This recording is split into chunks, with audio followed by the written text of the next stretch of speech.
Given my recent article I just put out, We Walk by Faith, Not by Sight, God is Not Found in Science, which is part of a series, Atheism is Contradiction, Part 1. Part 2 will be coming out in, a month or so. I've got it written. I just have to dwell on it for a while. I thought I would do something on Sam Harris, who talks a lot about faith and reason. And I'd like to debate Harris, but I don't even know how to get a hold. I don't think you can even get a hold of him on his website. There's no way to even really email him.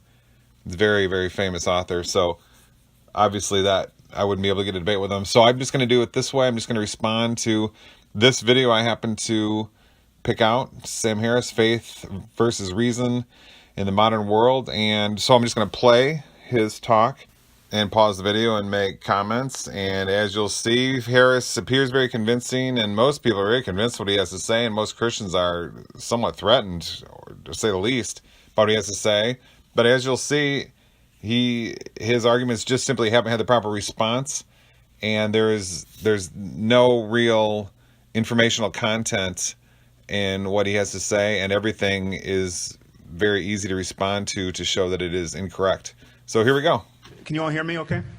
I often begin any talk on this subject with an apology, because I think I'm destined to say some very derogatory things about religion, and given that we live in a country where 90% of people believe in a biblical God, I think I'm destined to offend some of you here. I want to assure you that's not the point. It's not the point of my being here. It's not the point of my writing my books. I'm not being deliberately provocative. I'm simply extremely worried about the role that religion is playing in our world. I think religion is the most divisive and dangerous ideology that we have ever produced. Quick note, Harris is talking about religion in general, but I'll respond only talking about Christian issues, and I'll really only be concerned with Christian issues the whole way, and I'll simply ignore any other religious commentary he has. Either a person argues that a specific religion is true, or he argues that religion is useful, and indeed so useful that it might be necessary, or he argues that atheism is essentially another religion, dogmatic, intolerant, or otherwise worthy of contempt. And I want to differentiate these three strands of argument, because they regularly run together, and any conversation between a believer and non-believers is liable to fall into one of these ruts. Note here that Harris is specifically talking about the followers of a religion, not the religion itself. And I used to be a Buddhist back in my 20s and the first half of my 30s before I became a Christian. And in Buddhism, it was very commonly discussed how there's Buddhism on the one hand, and then the adherents, the followers, the practitioners of Buddhism on the other. And they're often typically very different. And the same is enormously true of Christianity. Even a lot of the slacker Christians out there will readily admit that there's an incredible difference between the Christian life and the average purported Christian out that is a churchgoer. So now what we want to note here, which Harris isn't explicitly pointing out, is that Harris is talking about the followers of religion, not the religion itself, which in my own analysis of religion and of Christianity, that is, and study of theology and my daily meditation and prayer, I always am focused on the religion itself, Christianity itself, the actual practices, ceaseless prayer, surrender of the self ceaselessly, ceaseless faith, ceaseless repentance, and so forth. And we should have the general thesis that most people in any religion, well, just narrow it to Christianity right now, are not focused on that. Most people are focused on worldly activities. Okay, so Harris is talking about those people, those who are focused on worldly activities and call themselves religious, but which really, from what I would say, really aren't very religious, if at all.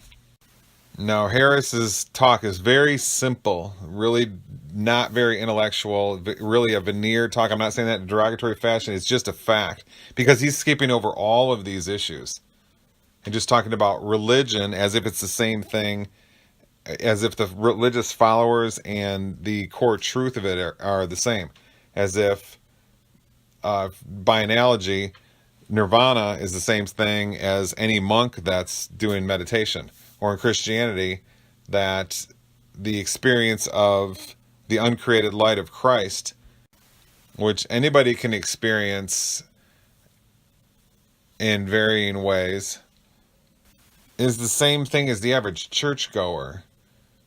I just don't think that this is a very good way to approach this topic. This is very sloppy, and these are two radically different camps.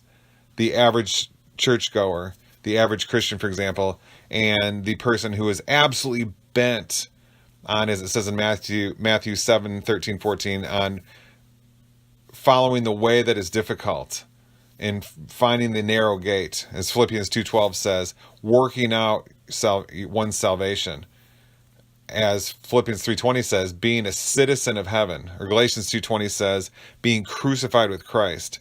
Someone who's absolutely bent on that all moments of the day is radically different than the average churchgoer. But note that the former, not the churchgoer, the former is exactly what the Bible instructs.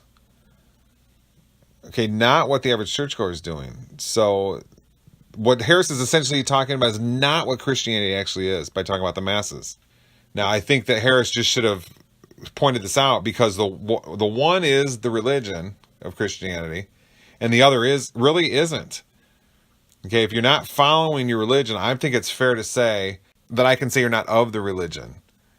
But who Harris is talking about mobs of people who really aren't of the religion as if they are of the religion. So is this a fatal flaw to this point in his talk? No, I just think it's very sloppy. These are things that I point out when I do my analysis that he should as well. But again, his arguments, his analysis, his talk is very simple for the very average, very lightly intellectual person who is working mostly off of emotional reaction rather than critical thinking, argumentation, or religious direct experience of God and so forth.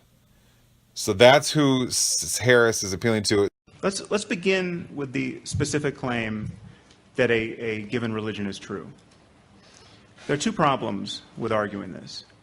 The first is that, as Bertrand Russell pointed out over a century ago, they can't all be true. I mean, given the sheer diversity of religions on offer, even if we knew that one of them was absolutely true, I mean, even if we knew this was God's multiple choice exam, is it A, Judaism, B, Christianity, C, Islam? Even if we knew we were in this situation, every believer should expect to wind up in hell purely as a matter of probability. It seems to me this should give religious people pause before they espouse their religious certainties. It never does, but it should. This is a rather shockingly incoherent point. We're filled with a number of weird errors. One is, if a religion was known to be true, why would anybody follow a different religion to go to hell? And second of all, why would somebody from another religion like Hinduism or something think they're going to hell? A different religion than Christianity, that is.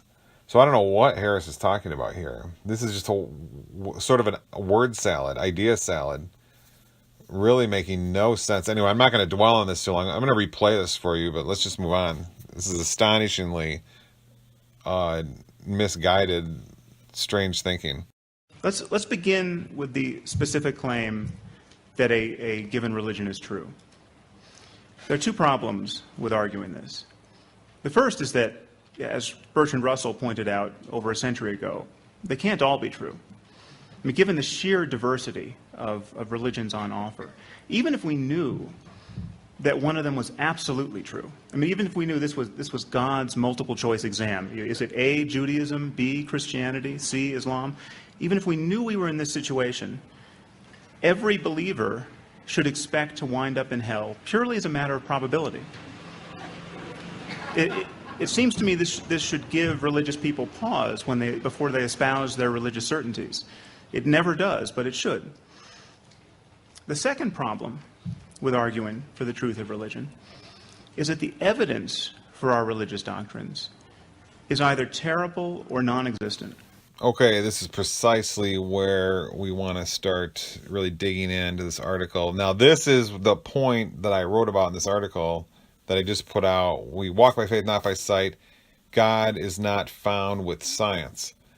And part of a series, Atheism is Contradiction #1.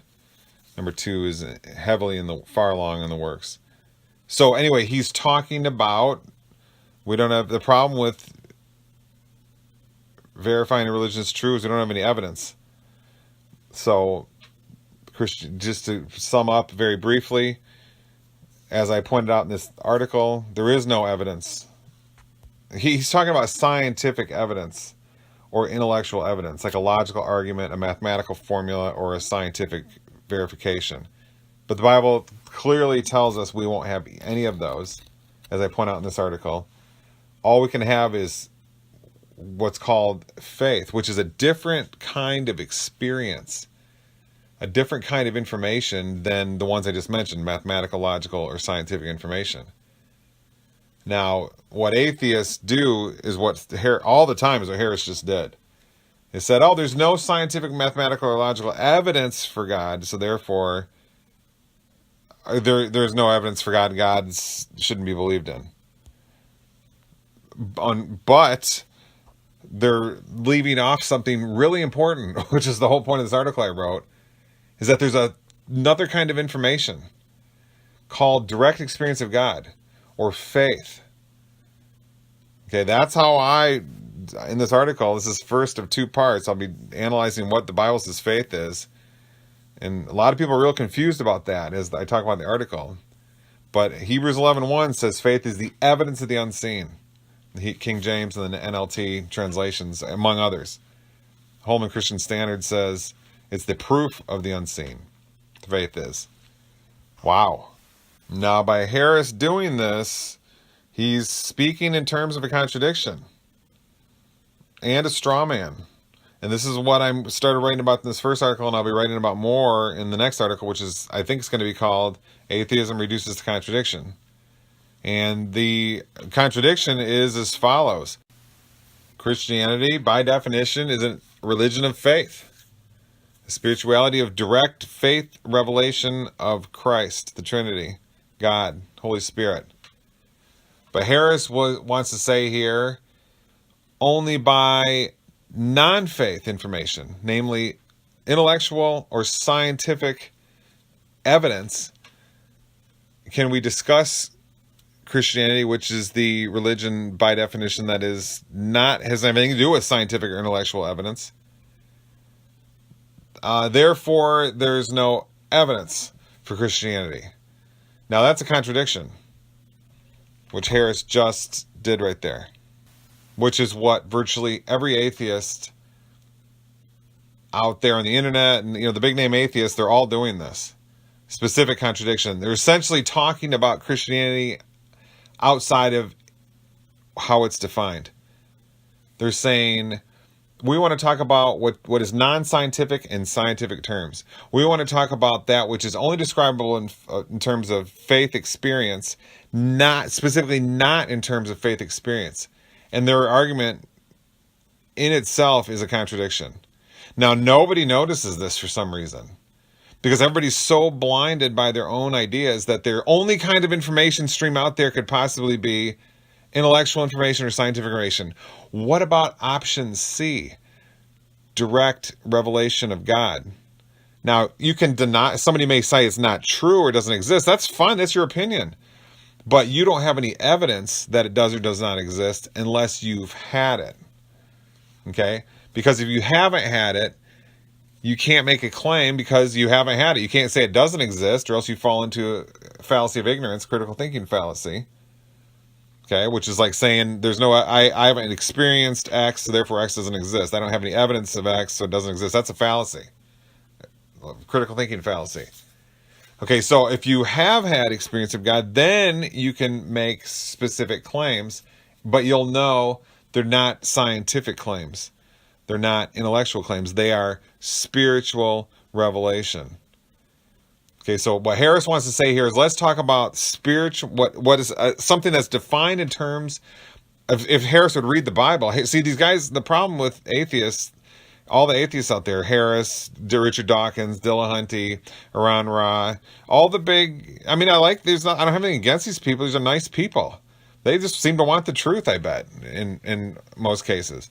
But the problem is they don't know hardly any theology. Like Matt Dillahunty, he's one of my favorite atheists. He's a very honest, smart guy. Now, he'll come and say, I was a Christian for 25 years, as if that means he knows something about Christianity. Well, I'm in church every week with people that have been Christians for a lot longer than that, and I would sit back and say they know basically nothing about Christianity. They don't know the Bible well. Even if they've read it multiple times, they still haven't. The only way you can know the Bible is if you have a spiritual mind. Okay, they must not have had that sufficiently. Their life does not exhibit that they're being completely arrested at every moment, to some degree, by spiritual joy, spiritual revelation of Christ, which is what you're supposed to have. Ceaseless prayer, ceaseless revelation. In your presence there is fullness of joy, Psalm 16:11. But we're supposed to have faith all the time, which is God's presence, which is ceaseless, which is found by ceaseless prayer. Always we're supposed to have faith. Well, how do I know that? Because Jesus instructs us, stop sinning. Romans 14:23 says that which is not of faith is sin.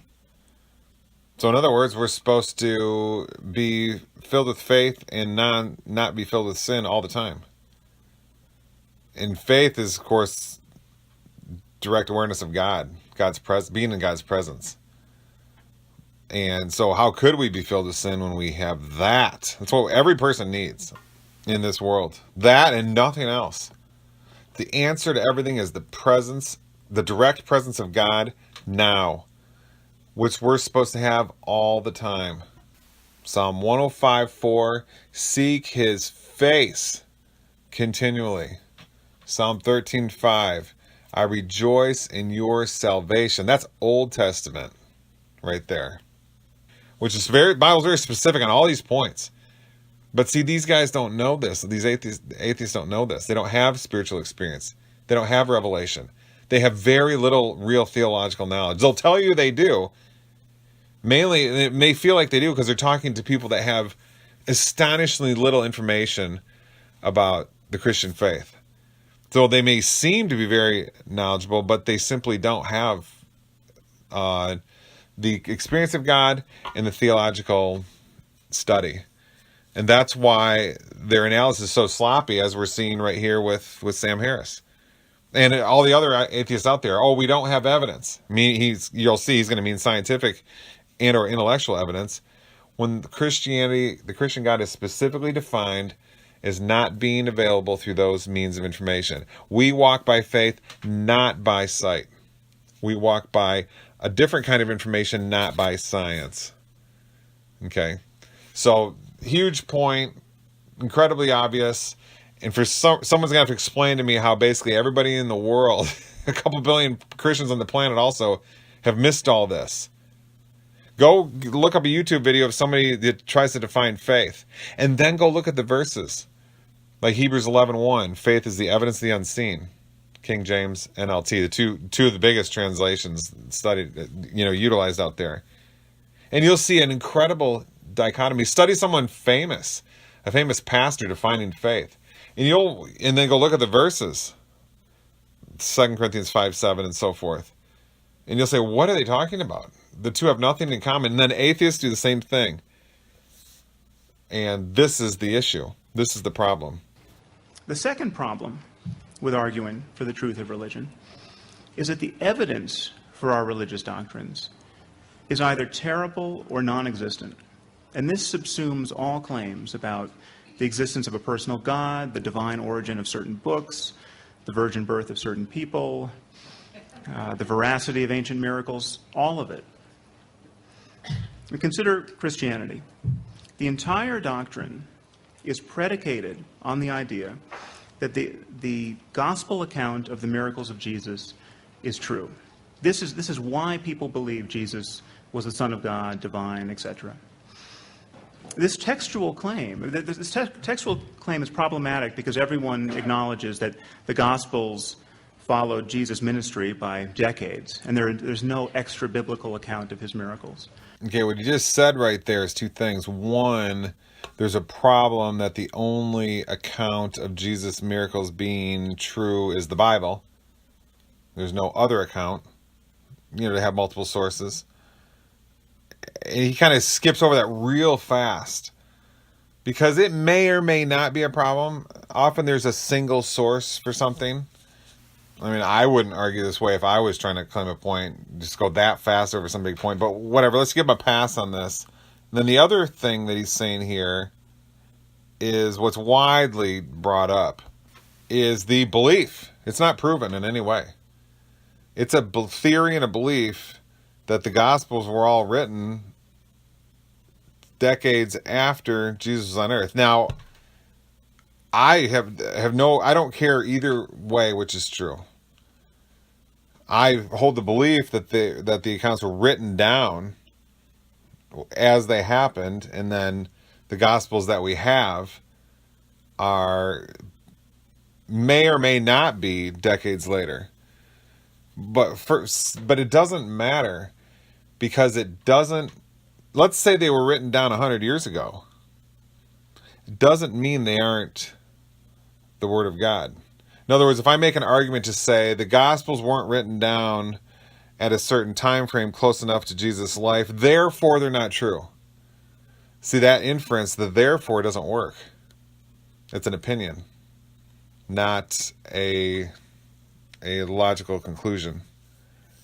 So that's what he's saying here. He skips over these very quickly, these two huge points. Maybe he skips over them quickly for the reasons I'm saying here. They're really not very good evidence against Christianity. Okay, there's another problem with a lot of this as well. Is what we just went over. Christianity is a religion of faith. It says in James 1:21, the Word of God is implanted in your heart to save your soul. Okay, you can find anything you want about Christianity that looks as weird as it does, but Christianity, how it's defining itself, its internal definitions of itself, are saying it's a religion of faith, a different sort of information. It's not historical information. It's not scientific information. It's not mathematical information, philosophical information. It is faith information, which is a different sort of stream of information. Okay, and that's how people know the miracles of Jesus are true. So Harris doesn't even know that. He thinks that people are well, I mean, the actual salvific Christians out there. There's a difference between the amount of people that say they're Christians and those that are actually salvific. Now, if you don't believe Christianity is true, like Harris, you're not going to differentiate between the two. You're just going to have one big mob of people called Christians. Now, but someone like myself, a Calvinist, is going to say there's two camps. There's those that are salvific and those that, then a greater group of all people that purport to be Christians. So strictly speaking, nothing that Harris has said here matters. At least for showing Christianity is as absurd as he wants to say it is, and he wants people to believe, because he's missing the entire point, which everything about Christianity is direct transmission of information and spiritual experience from God to human consciousness.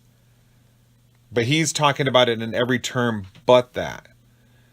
See, if he would just simply read the book and study theology. Now, when I say read the book, obviously probably has read a lot of it, but James 1:21 says there's a different kind of reading. You have to have the word written in your heart to understand it. So that's what I meant a little while ago when I said you have to have a spiritual mind to understand the Bible. What I'm referring to is James 1:21. You have to have it in you. That's talked about all over the Old Testament and so forth. And that's when the word can be understood. And that's what happens when one has salvation.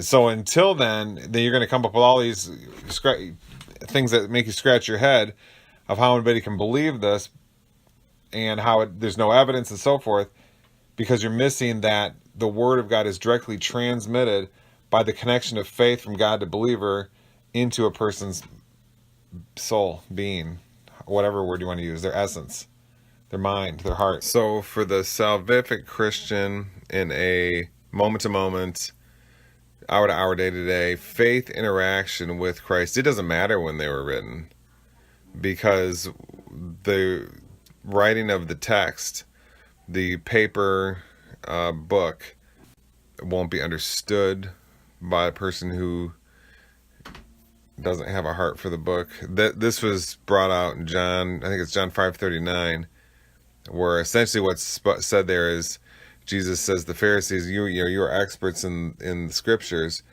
but you don't know who I am. You don't come to me for salvation. So that's great. They know the text, he says, but he doesn't. But they don't know. They don't know anything. And so, as far as when the Gospels are written, why would it matter at all? I mean, I could claim, which I have before, the Gospel accounts are written down by eyewitnesses, going play by play.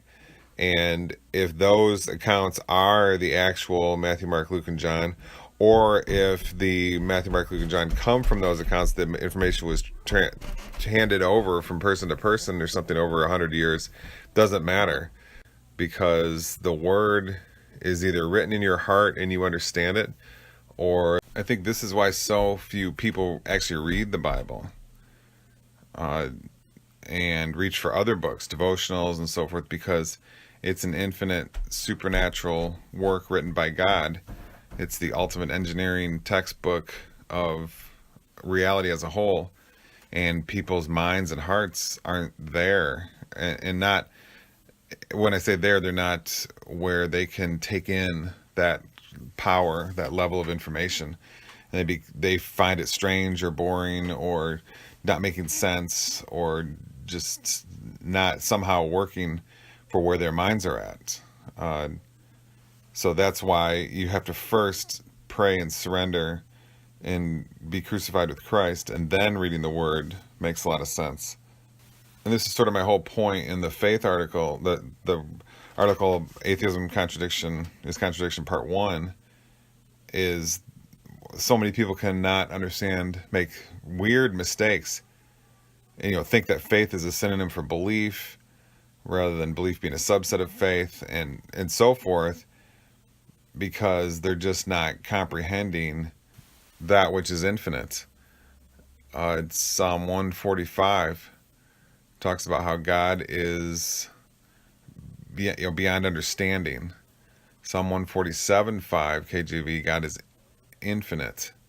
So we can approach him as mystery, as it says in Colossians 2:2 and Ephesians 3. We want to see him as so great and so vast, rather than something that we've got fully understood, which is not true or possible, of course. And seeing him as this incredible mystery is getting in accord with how he is and how reality is, and therefore can get us in accord with the ecstasis of Christ. So it's really like we want to think of him, that we understand him completely, but also that he is a mystery beyond full understanding. It's almost like we want to have both of these concepts on the table, because when we're in his presence, when we experience him, we know him. We do have this full understanding of him, and it's the answer to everything. It's all we want. It's like the perfect addiction that we have to have all the time, ruling our lives, the power behind our lives. But at the same time, we also want to say that we don't have absolute understanding of this. It's greater than us. It's greater than our minds. We can't see him yet with our physical eyes, for example. So there's all sorts of his aspects and power that are beyond our understanding at the moment. So I just think these are exciting topics in theology. This is a conversation about the direct presence of God, the direct experience of him, which should be the number one priority of our lives at every moment, all the time. It should be our number one project every day, and working on our salvation, Philippians 2:12. And this is the level of work where the Bible instructs us to be at. And it's simply not where the average churchgoer is, unfortunately. The Bible warns us about that's what will happen. The churchgoers and so forth will not be necessarily where Christ instructs them to be at, and their meditation on Christ, their ceaseless prayer to Christ, their ceaseless repentance and faith in him. And of course, it's not where somebody like Harris has no awareness of any of this. So his whole monologue is going to start off completely on the wrong track. It's almost like he's talking about physics with no PhD in it. That's a good way to think about it. And most churchgoers are the same. They're talking about physics without the PhD in physics. Now, does that mean Harris and most churchgoers can't talk about Christ and the Bible? No, of course not. It's not what we're saying. It's just we're saying there's a difference between the mob of people professing they're Christians and those who are actually ceaselessly surrendered, salvific Christians. We consider Christianity. The entire doctrine is predicated on the idea that the gospel account of the miracles of Jesus is true. This is why people believe Jesus was the Son of God, divine, etc. Right there is what we're talking about. Harris thinks it's actually the text. He thinks there's this magic book about a superhero named Jesus that people just want to believe in, that there's a superpowers guy. And they're believing this text because they're so foolish. He has no idea that there's actually a certain class of people, a subset of those who are labeled as Christians, who profess as being Christians, that actually have the power of God put into their awareness. And that's why they believe. I don't know about the rest of the Christians who say they're Christians but actually aren't. Hebrews 6:4-6 warns of those people. It warns them and warns that they exist. Those who think that they're saved and not. Man, you talk about that with Christians and they get very angry often. I would say there's the group of people that call themselves Christians, a subset of which are actually salvific Christians. But the group in between, those who call themselves Christians but are not salvific, get extremely angry when you ask them things like, how do you know that you're salvific? How do you know that you have Christ's salvation right now? And they'll say, well, because I chose Christ. And of course, then you say, well, show me the Bible verse which says we can choose Christ. And there is no such Bible verse. That's the whole point of the theology of Calvinism, to point out how there is no choice. God chooses us. So, anyways, getting kind of off on a tangent here. The point is that to kind of sum everything up here, Harris thinks we approach the Bible as if it's a body of information, like a math book or a sociology book or a history book. But the Bible on its own accord says this is not the way to approach it. You approach it as a book about how to get into touch with the power of God. Okay, how to be open and receiving God's pulling you to Him. John 6:44. It's about spiritual revelation, not information. It's about the power of God, which transcends the concept of information. This is where Harris is. Again, when I say these guys don't know anything about theology, this is what we're talking about. Theology ultimately is about the experience of God, not about how well you can put together the puzzle of the Bible. That's what people all over the place are doing, trying to fit together the theological puzzle, and it just turns out to be a big mess, which doesn't make any sense. Okay, and people on both sides of the fence, Christian and atheist, are doing that. And the only way to understand this whole program called God and Christianity is by direct revelation of God all the time, moment to moment. I say all the time because if you look away, then one backslides. And the self is made to forget. It doesn't matter how powerful of a religious experience you've had, the self is made to forget. It's made to gravitate towards the world and to sin. That's why the Bible is so adamant, page after page, that this is your this is your career, this is your priority in life, this is your purpose. We consider Christianity. The entire doctrine is predicated on the idea that the gospel account of the miracles of Jesus is true. This is why people believe Jesus was the Son of God, divine, etc. This textual claim is problematic because everyone acknowledges that the Gospels followed Jesus' ministry by decades, and there's no extra biblical account of his miracles. But the truth is quite a bit worse than that. The truth is, even if we had multiple contemporaneous eyewitness accounts of the miracles of Jesus, this still would not provide sufficient basis to believe that these events actually occurred. Okay, this is the same problem. Oh, see, we're getting stuck here. Harris doesn't understand that we're talking about experience, about the direct implantation of information, which is independent to science, irrelevant to science, irrelevant to intellectualism, irrelevant to logic, mathematics. So that the miracles don't have proper scientific evidence is no problem. That's exactly, the Bible's consistent on that. It's Harris that's confused. He doesn't understand the Bible saying we walk by faith, not by sight.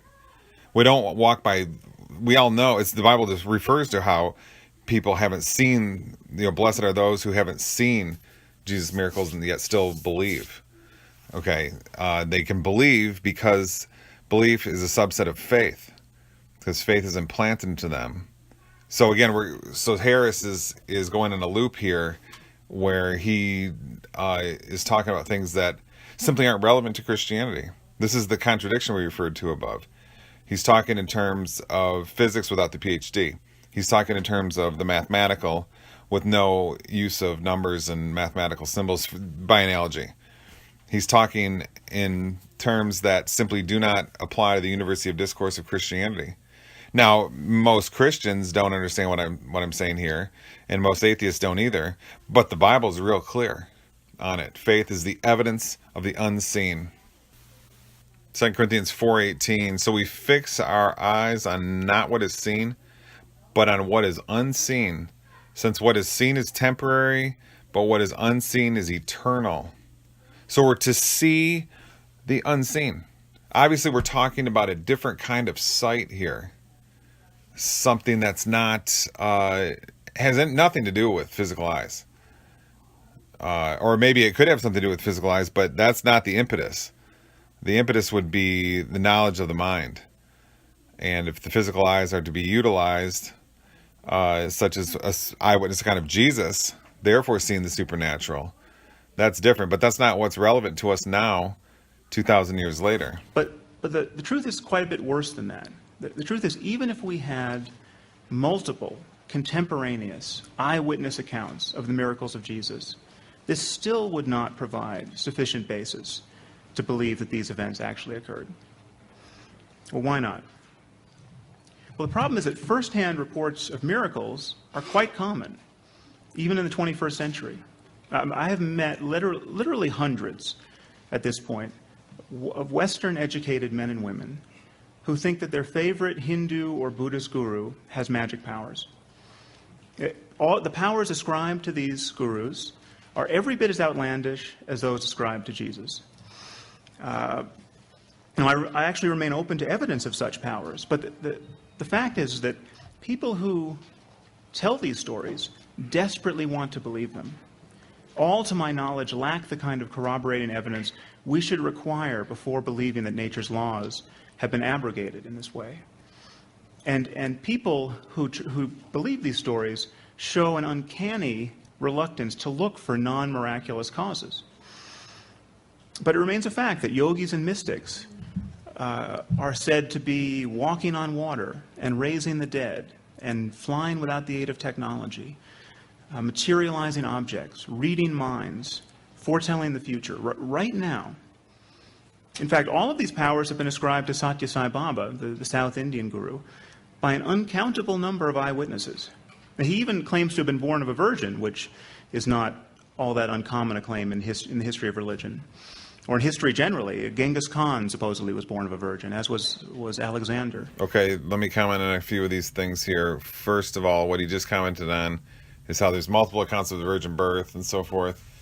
Now, this is often discussed by atheists, saying that any other account of a virgin birth story in any other religion or a pre-Christian myth or a contemporary person nowadays, like what Harris was just talking about there, somehow this means something to Christianity and reduces the credibility of the virgin birth story in the Gospel of Luke, which according to the Christian is going to be the only actual virgin birth story. Now, there's a couple simple explanations for this of why there are other purported virgin birth accounts. Why are other people saying there's a virgin birth account when there's only one? Why do they show up before Christianity too? These are questions that atheists often will throw out, thinking that there's some kind of very damaging evidence to Christianity. For example, because if there are virgin birth accounts before Christianity, then it looks like there's a progression in theory, a progression in mythology, a progression in religion, where the religions are borrowing from one another and developing through time. So it's not often spelled out very well by atheists, but this is generally what they're wanting to say. Now, the Bible predicts that this would happen. Okay, at least in two places. Perhaps more that could be discussed, but let me bring up two. Now, when I was on Aaron Ra's YouTube channel for a discussion, he's a very well-known atheist, this came up, and I discussed an explanation, but what I'm going to describe to you now is a little bit of a variation of sort of another related but varying explanation of how this can be. It's very simple. Psalm 150 verse 6, let every creature that has breath praise the Lord. And Romans 8, 18 to 25, I think it is, we get an account where creation is yearning for God, longing for God, crying out to God if it realizes or not, or if this is visible or not. So people may disagree with this. That's fine. I'm just saying this is what the Bible makes claim of. Now, this is important because it explains all of this. If every creature is created in God's image, Genesis 1:26, and elsewhere, that remains after the fall, in Genesis 3 verse 6, the image stays. A person who's not salvific is just a diseased version of an image, a creature that's in God's image. In God's image means, to my knowledge, more the soul than the body, the mind, that is, more than the body. But who knows? So in Romans and Psalms, the passages just referred to, we find out that if we're all in God's image, and therefore in those passages crying out to God, worshiping God, then what the Bible is going to lead to is the idea that every creature that has breath, including someone like Sam Harris or Jeff Grupp or my dog, is crying out to God, longing for God more than anything. And I bet you some atheists will even kind of admit this, but they'll have a slightly different slant on it. They'll say, yes, I do long for great meaning, the ultimate depth, an answer to everything, and a source, an infinite, perfectly loving and beautiful source of everything. But then they'll differ. I'll say, well, I've discovered it through faith. It's available through faith, revelation, experience now. And that source is everywhere at all points in space, not of the universe, just in the universe, of any universe.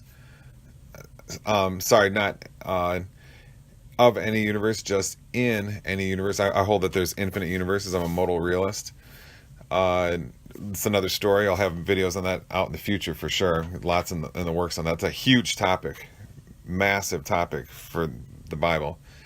But so if every creature is yearning for God and in God's image, what does that tell you? That we're going to do God-like things. We're going to have theological themes in our consciousnesses, whether we know it or not. We're going to have obsessions with Christ, with the Trinity, with wanting to know this infinite source, the uncreated light, the infinite mystery that is perfectly knowable yet is unknowable, as we discussed a minute ago. Beautiful, amazing theological concepts. And therefore, whether we know it or not, our hearts and minds are going to be conforming to theological concepts and are going to be having behaviors that would indicate that we are crying out for God. To find out that there are religions that have pre-Christian pseudo-themes in them, virgin birth is one example, is absolutely expected. We expect more of that. We expect to find more of that. If we find ancient literature that hasn't been discovered before, we expect to find more of these themes. We expect to find them all over the world. We expect monotheism to be where the world gravitates towards, and that God is made of light, and that God came to earth, and the creation of God turned to was contaminated with evil. Blah, blah, blah, blah, blah. This is absolutely expected, since, to sum up everything I'm trying to say here in one sentence, since all of nature is yearning for the truth of its source, of its creator, which is what every person wants most deeply, whether they know what or want. Every creature that has breath wants most deeply, whether it knows it consciously or not. Since we have that obsession, we will do things that conform us to that obsession. Our behaviors will exhibit that obsession. So this is part of a long video. I'm going to do a long video on this topic. There's all kinds of topics like this I've got planned. I've got a huge set of notes. It's just there's not enough time to get these topics out. But this is a very powerful issue which has far greater ramifications than what I've just said. But it explains all of this, what Harris is saying, why there's people making up stories about virgin births, why these Christian themes come out all over the place. What atheists want us to think is that since these themes show up all over the place, therefore there's maybe some might say, well, they're just part of human psychology or human psychosis, and humans are just inventing them all over, and Christianity is just another example. Or some may say, like we said a little while ago, that it's a development through time, and now there's copycats now, et cetera, et cetera. But the Bible specifically predicts this, and Bible will say, because whether anybody knows it or not, we are in the image of the Creator, of God, Yahweh, the Trinity, and we are going to do things that reveal that we have an obsession with it. So, very powerful thesis. Of course, unsurprisingly, the Bible predicts all this would happen and has its own explanation. Apparently, parthenogenesis doesn't guarantee that you're going to turn the other cheek. But Satya Sai Baba is not a fringe figure. He's not the David Koresh of Hinduism. His followers threw a birthday party for him recently, and 1 million people showed up. So there are vast numbers of people who believe he is a living God. You can even watch his miracles on YouTube. Prepare to be underwhelmed. Real quick, now note this is of course not relevant to Christianity, but that's not what I stopped Sam for. What I want to say is that, again, the Bible tells us that the followers of religions are going to be a little bit crazy, to put it nicely. Okay, the Bible is very clear that there are going to be a couple followers of Christ that are right in line with him and can do miracles and really are impressive folks and so forth. Probably very likely homeless or impoverished, and not impressive in worldly standards, impressive in terms of love and faith. But the Bible is very clear that there's a large mob outside of that, which is going to be completely lost and relatively psychotic. I mean, Paul goes into towns, does miracles, and they kick him out of hatred and anger. Then other places Paul goes, the opposite reaction happens. Same thing happened with Jesus. So this is very consistent all through the Gospels and the New Testament. Again, Harris isn't going to know much of this, and he's not going to comment on it. It doesn't look like anyways. But everything he says, as you can see, has a very simple explanation for it. It's just that Harris's explanation is incredibly simple, incredibly veneer, and he basically picks simple topics and builds a lot of contradiction and straw man around them. And without going into any theology, if I go and discuss someone's position and talk in terms of contradiction and then build up straw man, quote reasoning, unquote, I'm going to have an easy time tearing down that person, which is exactly what Harris is doing here. So this is sort of a waste of time.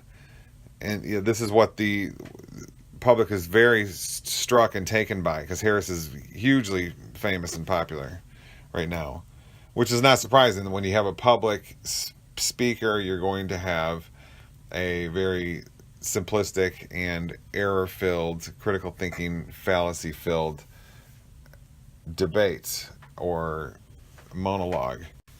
So anyway, back to my point is that the Pharisees were the religious leaders, and they're the ones that killed Jesus. It's very clear that religious people all through the Old Testament were plagued by demon possession and killed their own children and so forth. And so often the followers of God would get tied up in this, because the self is, as it says in 1 Kings 8:38, the self is a plague, the self is an affliction. So it always gets it wrong. That's how it is when you have a reality that contains souls that cannot be implanted with the Holy Spirit. See my theology of fullness Calvinism, which is I'm developing sort of an expanded version of Calvinism, which is the specific theology that I hold, which I'm in the process of developing, which explains why you have evil, because you have certain souls that were created that couldn't have the Holy Spirit implanted into them, and why God would create those is explained in fullness Calvinism, which is a whole nother discussion. So anyway, I guess my point, I'm sort of grappling for words here. My point is I'm just sort of astonished that Harris doesn't know this, that the Bible very specifically tells us that the religious followers of Christianity and other religions are going to be riddled with psychosis streaming through their consciousnesses all through the New Testament. Demon possession. People are plagued with demon possession. All kinds of both physical and mental illnesses of a religious nature. And then what does Jesus come to do? He's the healer of all this. That's the whole point of Christ, to heal the mass misery and dystopic pain and sickness everywhere. Mental sickness, bodily sickness. So of course the world is still the same way. Of course religious followers of Christianity or any religion are going to be just the same way the Bible describes. So there's no problem here with the Bible. Maybe Harris could come along and say, why would God create this kind of a world? And that's an interesting question. But that's not what he's bringing up. He's saying there is this kind of world, and it doesn't make any sense with Harris's surprisingly limited theological reach. So anyway, I guess that's all I wanted to say. This is surprisingly inept, this discussion. I mean, it's true that he has an afro of sufficient diameter as to suggest a total detachment from the opinions of his fellow human beings, but I'm not sure this is reason enough to worship him. In any case, so consider, as though for the first time, the foundational claim of Christianity. The claim is this, that miracle stories of a sort that today surround a person like Satya Sai Baba become especially compelling when you set them in the pre-scientific religious context of the first century Roman Empire, decades after their supposed occurrence. We have Satya Sai Baba's miracle stories attested to by thousands upon thousands of living eyewitnesses, and they don't even merit an hour on the Discovery Channel. But you place a few miracle stories in some ancient books, and half the people on this earth think it a legitimate project to organize their lives around them. Okay, now Harris seems to be hitting a groove here, because this is actually a fantastic point. And I think he's using it, obviously, to show that Christianity, in an attempt to show that Christianity doesn't make any sense and so forth. But what he's actually doing is simply hugely giving an argument for everything I've said so far, which I can sum up in one sentence saying, Christianity is a religion of faith, revelation, experience, where faith experience of God is directly implanted into specific selected souls, and they have awareness of God, which is non-scientific, non-intellectual information that has evidence only in terms of faith. So long sentence. But if that's the case, then what Harris is saying is other miracles and so forth, even if people believe, I think it's safe to assume that they're not really real. They're just all fake. Even if you would think there'd even be cases where people could create fake stories and get a mass hysteria and excitement and cult of personality surrounding certain miracle workers. But that doesn't even happen. Instead, Jesus, who's got these just written down in a book which is hard to read for many people, as discussed above, but half the world's population is utterly taken by this. That's simply going to support what I'm saying in this, what I said in my article on that I keep referring to, Atheism is Contradiction, Part 1. We walk by faith, not by sight. Because how else could you possibly have... This isn't my... I mean, I'm just saying this is support. This isn't my argument. This is just support for what I'm saying. How else would you have such a strange situation that Harris is describing here, unless it was really the case that you had a creator directly implanting knowledge and awareness of him directly into minds and souls, into hearts, that is.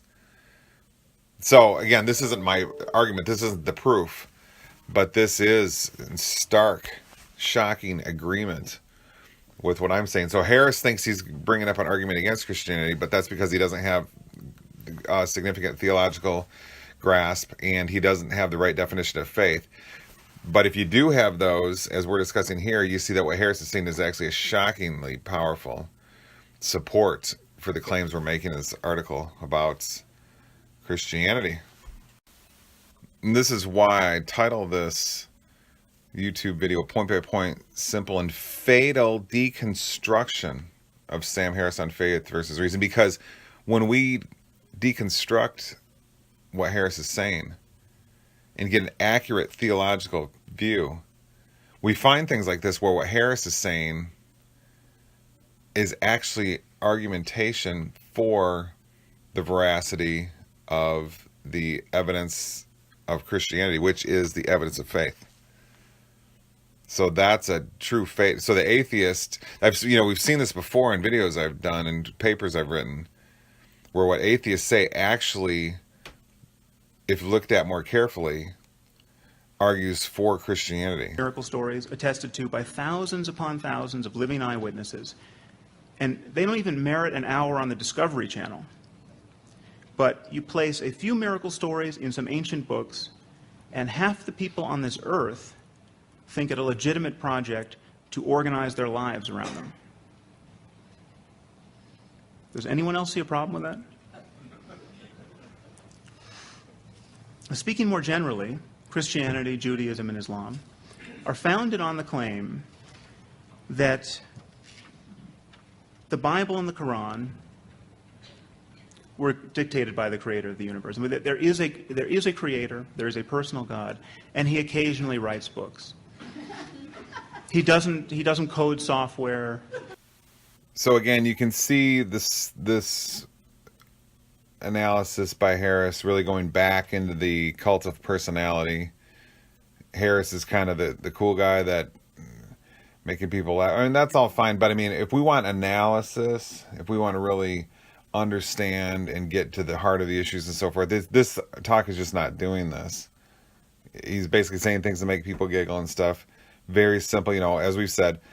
But anyway, so that's that. But what I wanted to say is he's talking about a number of things here. Like he just said, God doesn't code software. How does he know that? Because I have written some things that he does. That's what predestination theology is. So this is really short-sighted on Harris's part. Because predestination, if you step back and look at it, like if you listen to my it's an article I've written on my website, praiseandlove.net, about simulation theory. At the end of it, I talk about how this is in accord with Christianity, and the whole universe looks like it's a big computer program. It looks that way, really, in my opinion, from the quantum You start researching quantum computing, you start to realize the whole universe is kind of acting as a quantum computer. Well, I need to go into all the scientific issues.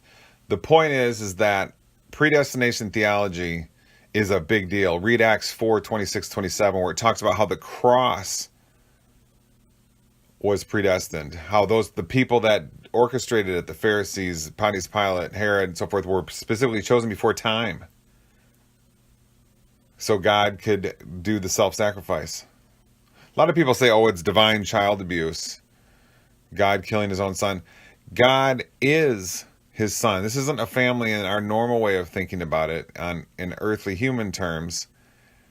It's a different kind of father and son.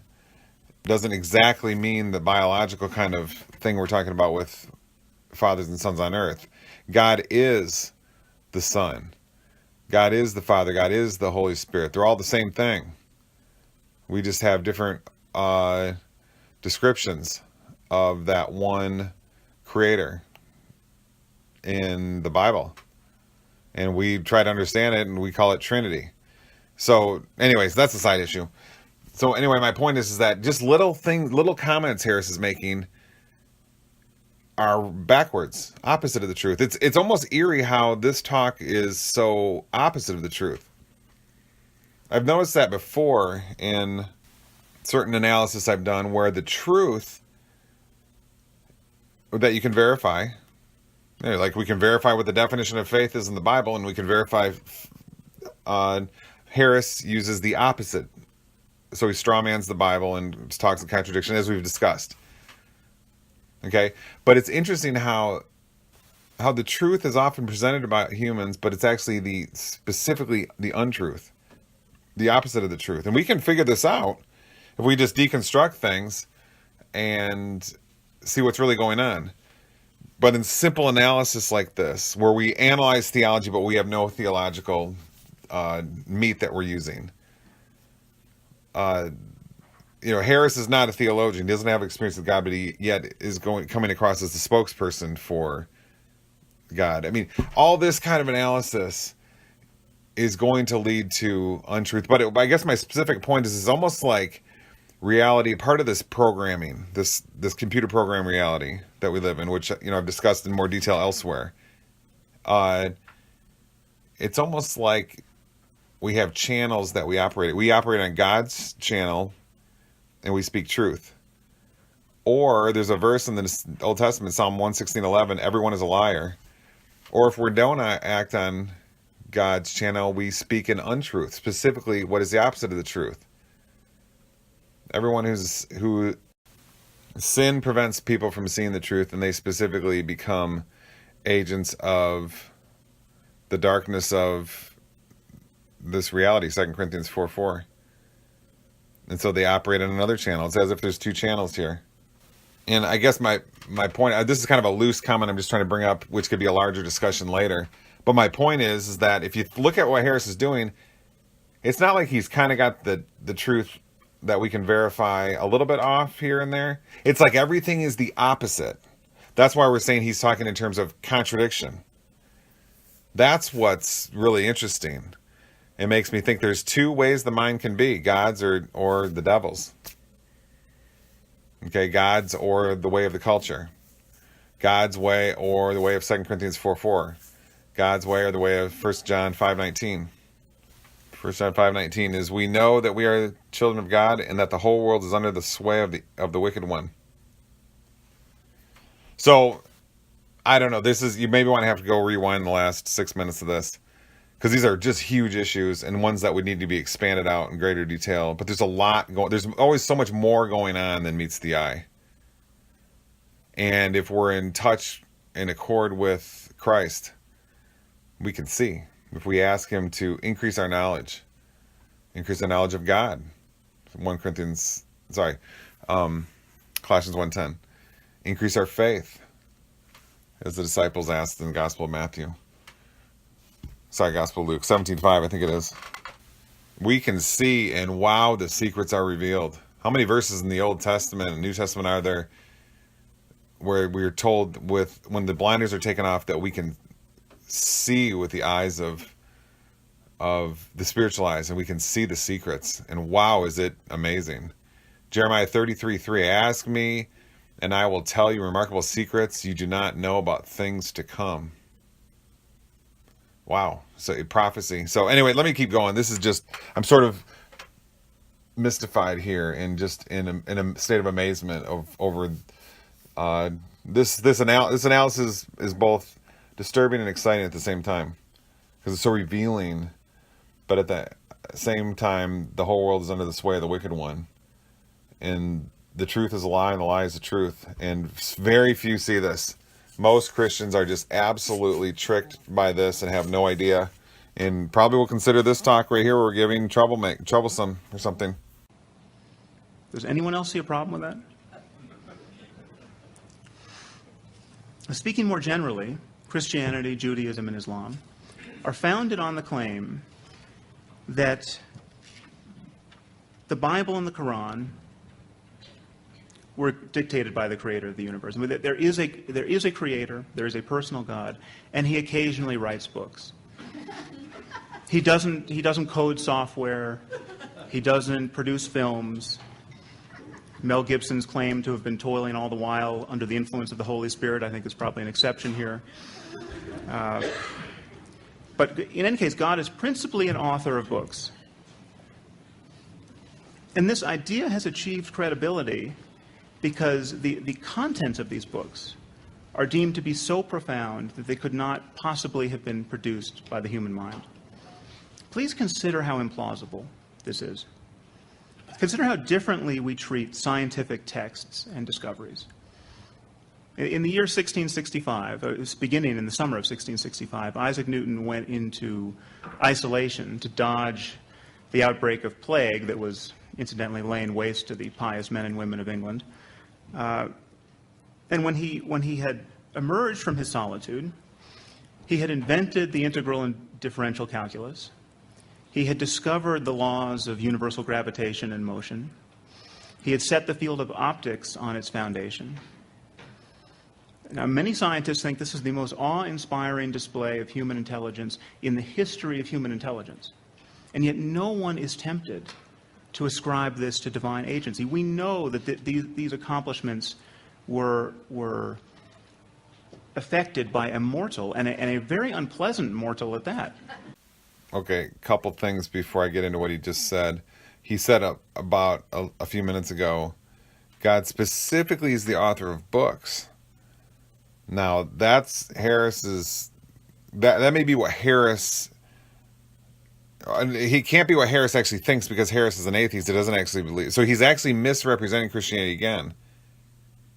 He's saying in Christian terminology, and from the Christian perspective, or maybe he's saying from the Bible's perspective, it's not clear if he's talking about Christians or the Bible, because there's that distinction as we talked about. There's the actual word, and then there's the mob of Christians, some of which are saved, some are salvific, some aren't. Well, anyway, if he's talking in Christian terms, the Bible says God is the author of everything.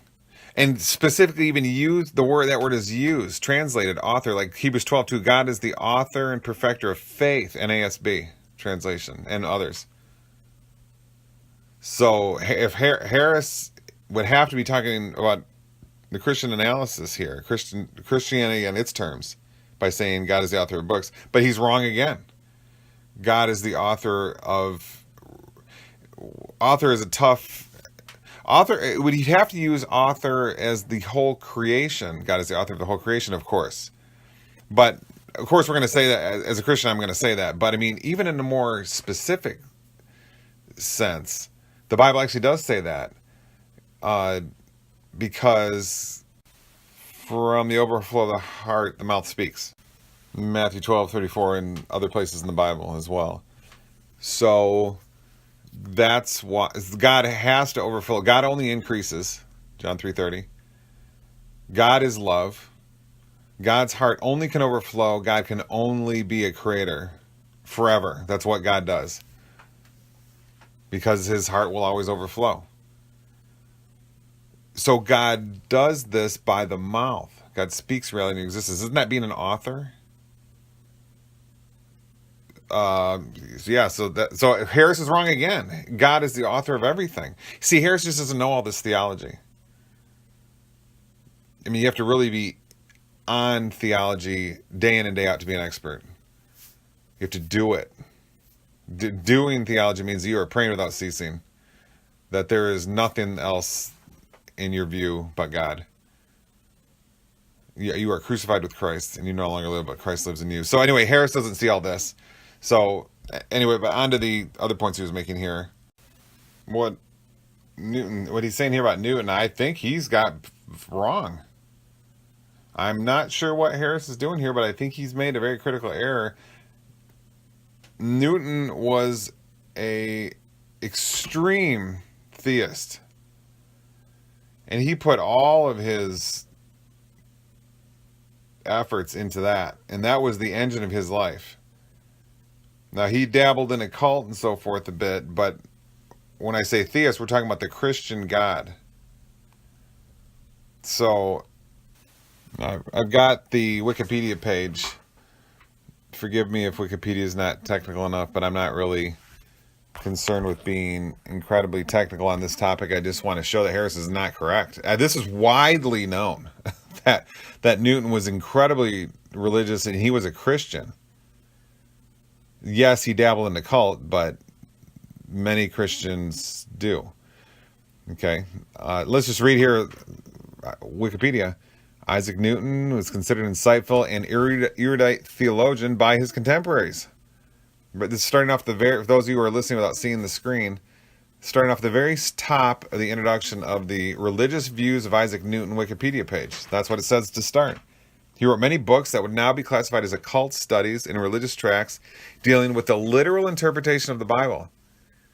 Newton's conception of the physical world provided a stable model of the natural world that would reinforce stability and harmony in the civic world. Newton saw a monotheistic God as a masterful creator whose existence could not be denied in the face of the grandeur of all creation.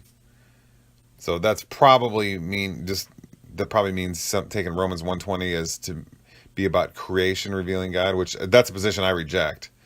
In my article, We Walk by Faith, Not by Sight, God is not found with science, I reject that position for good reason. It's on a footnote. So anyways, let me continue. Although born into an Anglican family by his 30s, Newton held a Christian faith that, had it been made public, would have been considered orthodox by mainstream Christianity. In recent times, he has been described as a heretic. Yeah, that's specifically because of his occult views. Usually if anybody has any kind of occult views, dabbling in alchemy or anything, they'll be called a heretic. But the point is, though, that regardless if he's an alchemist or a deist or whatever, but he specifically is a pretty literal Christian, Harris is wrong. Okay, Harris just said nobody would deem what Newton did as coming from God. Well, how about Newton? Because we can conclude if Newton is this kind of a believer in Christ, at least according to Newton, Newton would go against what Harris just said. Newton himself. So then then Harris just is of opinion. He's going to have to disagree with Newton himself, deny that all Newton's religious views, and then give us the fiat claim, the I said so claim, because I said so claim that Newton didn't derive this from a divine source. God couldn't have put this in his mind. Well, that's fine if Harris has that opinion, but he's not in sync with Newton. And he just said that nobody would think that. Well, Newton himself would. So, again, Harris is simply flat right. He has his facts wrong. So let's continue. Emerged from his solitude, he had invented the integral and differential calculus. He had discovered the laws of universal gravitation and motion. He had set the field of optics on its foundation. Now, many scientists think this is the most awe-inspiring display of human intelligence in the history of human intelligence.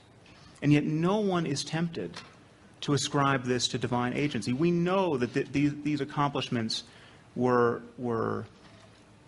affected by a mortal, and a very unpleasant mortal at that. Again, to repeat, Harris is just flat wrong. Flat wrong. on this, and he can do this because he's talking to an audience that's not very intellectual, and because that's his target is the populace, not I don't know, not those who are day in day out going into the nitty gritty heart of things.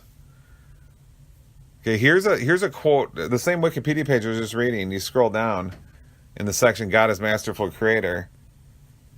Here's a quote from the Optics, Newton's book. For while comets move in very eccentric orbs in all manners of positions, blind fate could never make all the planets move one in the same way, in orbs concentric, some inconsiderable irregularities expected, which may have arisen from the multiple actions of comets and planets on one another, and which will be apt to increase till the system wants reformation. So, in his very own Optics, the one that Harris just mentioned, or he mentioned it about Newton's work in optics. So in that book, Optics, that Newton ended up writing, he's talking about God as being the masterful creator of everything. So Harris is just completely wrong on this. I guess Harris hasn't read Wikipedia. I'm saying that to be somewhat funny, I guess. And further, Harris just said, we know no one's tempted to say this is from divine agency. We know this is the work of a mortal. How? He is making claims with no evidence. This is the epitome of non-intellectual, popular press kind of stuff. Harris comes across as being incredibly erudite and all that, and people get on his YouTube videos and comment, I can't even understand what he's saying, he's so intelligent. Well, fine. But what he's doing here is making claims with no evidence, which is called propaganda, not inferential, intellectual analysis. Now, many scientists think this is the most awe-inspiring display of human intelligence in the history of human intelligence. And yet no one is tempted to ascribe this to divine agency. We know that these accomplishments were affected by a mortal, and a very unpleasant mortal at that. And yet literally billions of us deem the contents of the Bible and the Quran so profound as to rule out the possibility of terrestrial authorship. Now, given the depth and breadth of human achievement, I think this is almost a miracle in its own right. I mean, it seems to me a miraculous misappropriation of awe. Did you hear that? Did you hear that? What he just said? That he just said that is as if he just spoke on the other channel, God's Truth. You know, the two channels we were talking about earlier? I almost can't believe he just said that. Let's listen to that again. And yet literally billions of us deem the contents of the Bible and the Quran so profound as to rule out the possibility of terrestrial authorship. Now, given the depth and breadth of human achievement, I think this is almost a miracle in its own right. I mean, it seems to me a miraculous misappropriation of awe. This is why I titled this talk, A Fatal Deconstruction of Sam Harris on Faith versus Reason. I mean, because this is, again, Harris is correct here on this comment. The only way to explain this phenomenon is by the miracle, specifically the miracle of faith, as we discussed earlier. He just made an argument for the evidence of faith that we discussed earlier. I mean, it took 2 centuries of continuous human ingenuity on the part of some of the smartest people who have ever lived to significantly improve upon Newton's achievement. How difficult would it be to improve the Bible? I mean, anyone in this tent could improve this supposedly inerrant text scientifically, historically, ethically, spiritually, in a matter of moments. I mean, consider the possibility of improving the Ten Commandments. I mean, this may seem to be setting the bar kind of high because this is the only part of the Bible, the only text that God felt the need to physically write himself and in stone. Notice that Harris making the claim it's a miracle that people don't recognize Newton like they do the Bible. That claim, he just brought that up and then let it go. It's almost like he's not really thinking in detail and depth about what he's saying here. He's just kind of throwing out comments without much real depth of analysis. So, but anyway, I know what he just said here. Another example of just how he's just not thinking about what he's saying. He just said the Ten Commandments are the only part of the Bible God felt to physically write himself. Well, God wrote the letters of Paul through Paul, and Paul has a physical hand that was writing. So again, Harris is just not... If you analyze everything Harris is saying here, if you haven't noticed, everything reduces either to contradiction, absurdity. Now we've got some historical error, very blatant historical error playing in. Cult of personality moves. You know, hey, I'm the showman here kind of stuff. That's all that's going on here. There's no actual informational content at all here. Now, if there was, I would just admit whatever's verifiable is what we're going for here. That's what I'm specifically talking about. There's no informational content. Going back to the definition of faith is being to do with science. Go verify what faith says in the Bible, and it's not by sight. 2 Corinthians 5:7. So we can verify that Harris has it exactly backwards because we can go see with our own eyes. That's what we're talking about here. So if you go in this kind of, check what Harris says against the world, there's no informational content here. Millions of people adore this person who in this talk so far, I'm an hour and 20 some minutes into analysis, into just gotten into the first few minutes of this video. There's no information. If you define information as that which we can see denotes the world, that which is verifiable in reality, that which we can text, we can, information, words we can check against reality. So far we have zero from what Harris has said here. I can't even get too far into this video. I have to keep stopping because to show that there's no informational content. Does this not show how blind people in reality are?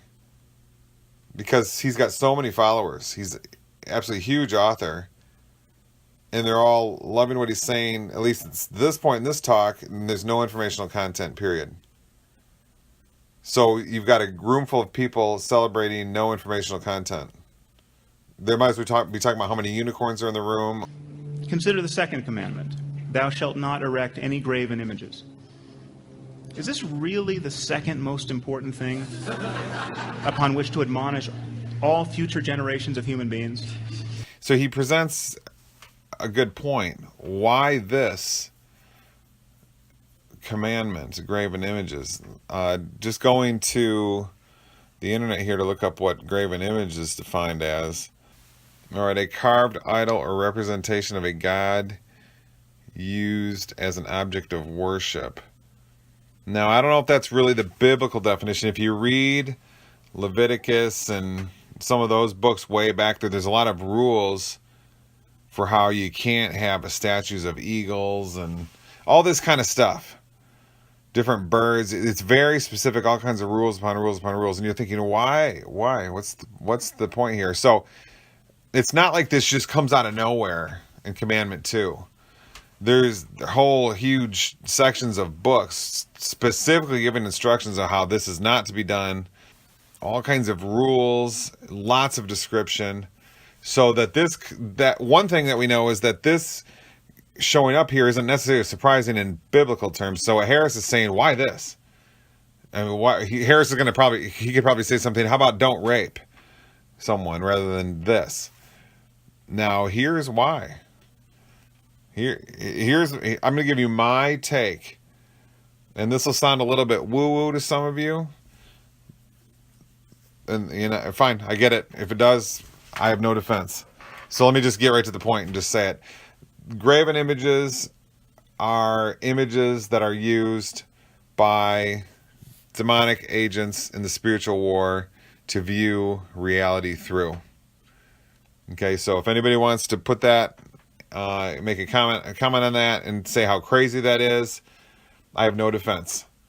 Because I don't have any evidence for this other than seeing this phenomenon happen before I was a Christian in certain episodes of my life when I had problems with demonic activity, which I've described in other videos. I rejected God in a very specific revelation, after a very specific revelation he gave to me when I was 25, as I've discussed many times, including on Coast to Coast AM twice. And I said no, and the hedge of protection was removed from me, and I had problems with demonic attacks for years.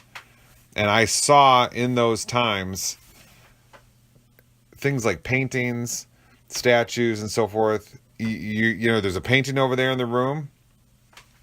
You know, you're all, so think of me all messed up with demonic issues, seeing things, having. I'm just admitting all this. So if somebody wants to attack me for all this, I have no defense. This is just all facts. So, you know, I'm standing there in a room, there's a painting, and I'm sensing something looking at me through it. This is during the height of a time when I had I would say quite significant problems with just an onslaught of demonic attack. Now, everybody has that, according to the Bible, everybody has that to some degree. Right? Those who sin are slaves to sin, John 8:34, and then 1 John 3:8, those who sin are of the devil. So that, if you're going to take that seriously, there's other verses like this in the Bible too, of course. Sinners are under demonic influence. So what I had was just a more pronounced, well, a bit more pronounced than the average non-salvific person, the average sinner. So anyways, in this time where I was kind of seeing things and sensing, really more sensing presences around, I had great fascinations with certain kinds of very dark and evil art, like Joel Peter Whitkin's art, and so forth, you know, things like that. So anyway, in this time, I just really kind of saw in mind awareness states, which is really the only way to describe it for purposes of this discussion right now, that graven images, again, they're not just of God. That's not really the biblical definition. Is sort of any living creature is a graven image. You know, a statue of a dragon, a statue of a lion, a painting of an eagle. These are all things that are used as portals for the demonic world to look in and view reality. Now, what do they want to see? Did they not see already? I don't know. So this is why graven images are a problem. Probably not many people know this, I would think. So to say, oh, Harris just doesn't know this because he doesn't know theology, probably would be unfair. I bet even a lot of salvific Christians don't even really understand what the graven images point is, what's going on there. But I'm pretty confident that I've got what I just said right. Anyway, let's continue. Consider the second commandment. Thou shalt not erect any graven images. Is this really the second most important thing upon which to admonish all future generations of human beings? I mean, is this as good as it gets, ethically and spiritually? And you remember the Muslims who rioted by the hundreds of thousands over cartoons.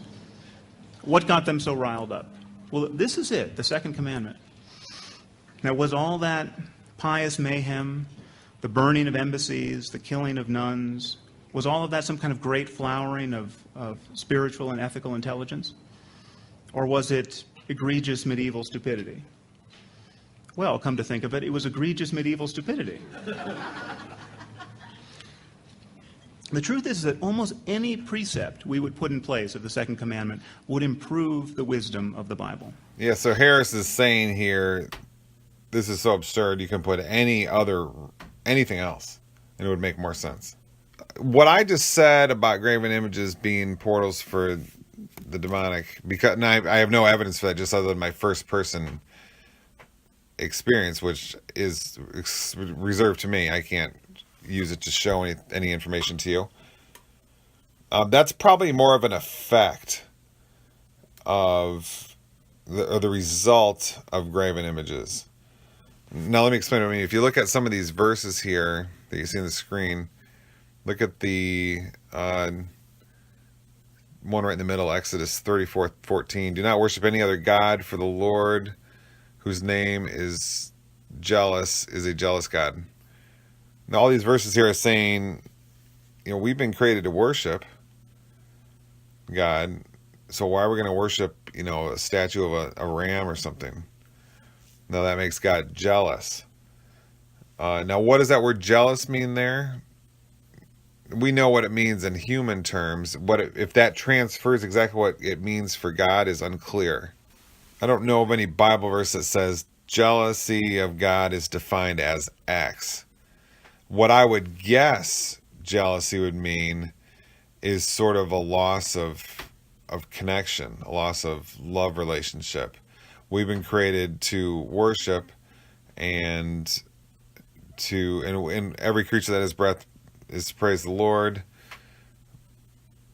In Romans, later in Romans 8, it talks about how creatures are all crying out for the Lord, whether they realize it or not. Blah blah blah. So when we're worshiping something else, there's just a stunning deformation of reality and our purpose going on. Now, idolatry is what we're talking about here.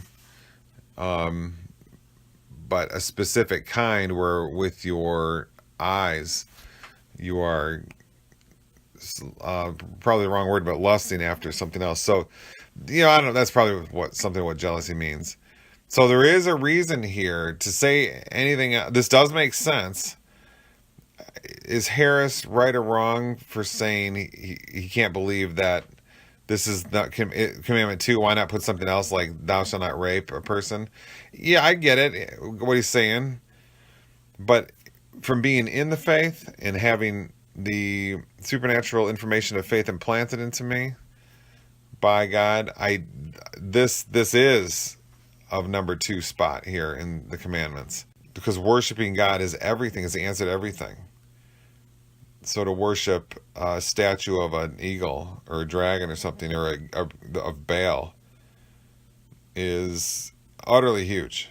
Could be more important than anything. So yeah, anyway, but these verses also show that how Harris has the wrong definition of graven image. He's taken it as to be an image of God. Or I think he said humans. I don't know what, I'd have to rewind back, but I think he has it all wrong. It's basically any image. Look at that second to last verse there. Likeness of a male or female, likeness of any animal as on earth, likeness of any winged bird that flies, anything that creeps in the ground, likeness of any fish, the water, earth, and below. So that's so do we want to say Harris is an absolute lost person for wondering about the second commandment? No, I mean, I get what he's saying, but if we do look into it a bit, it does make some sense here. And yeah, to have it be number 2 of what humanity needs to hear makes absolute perfect sense.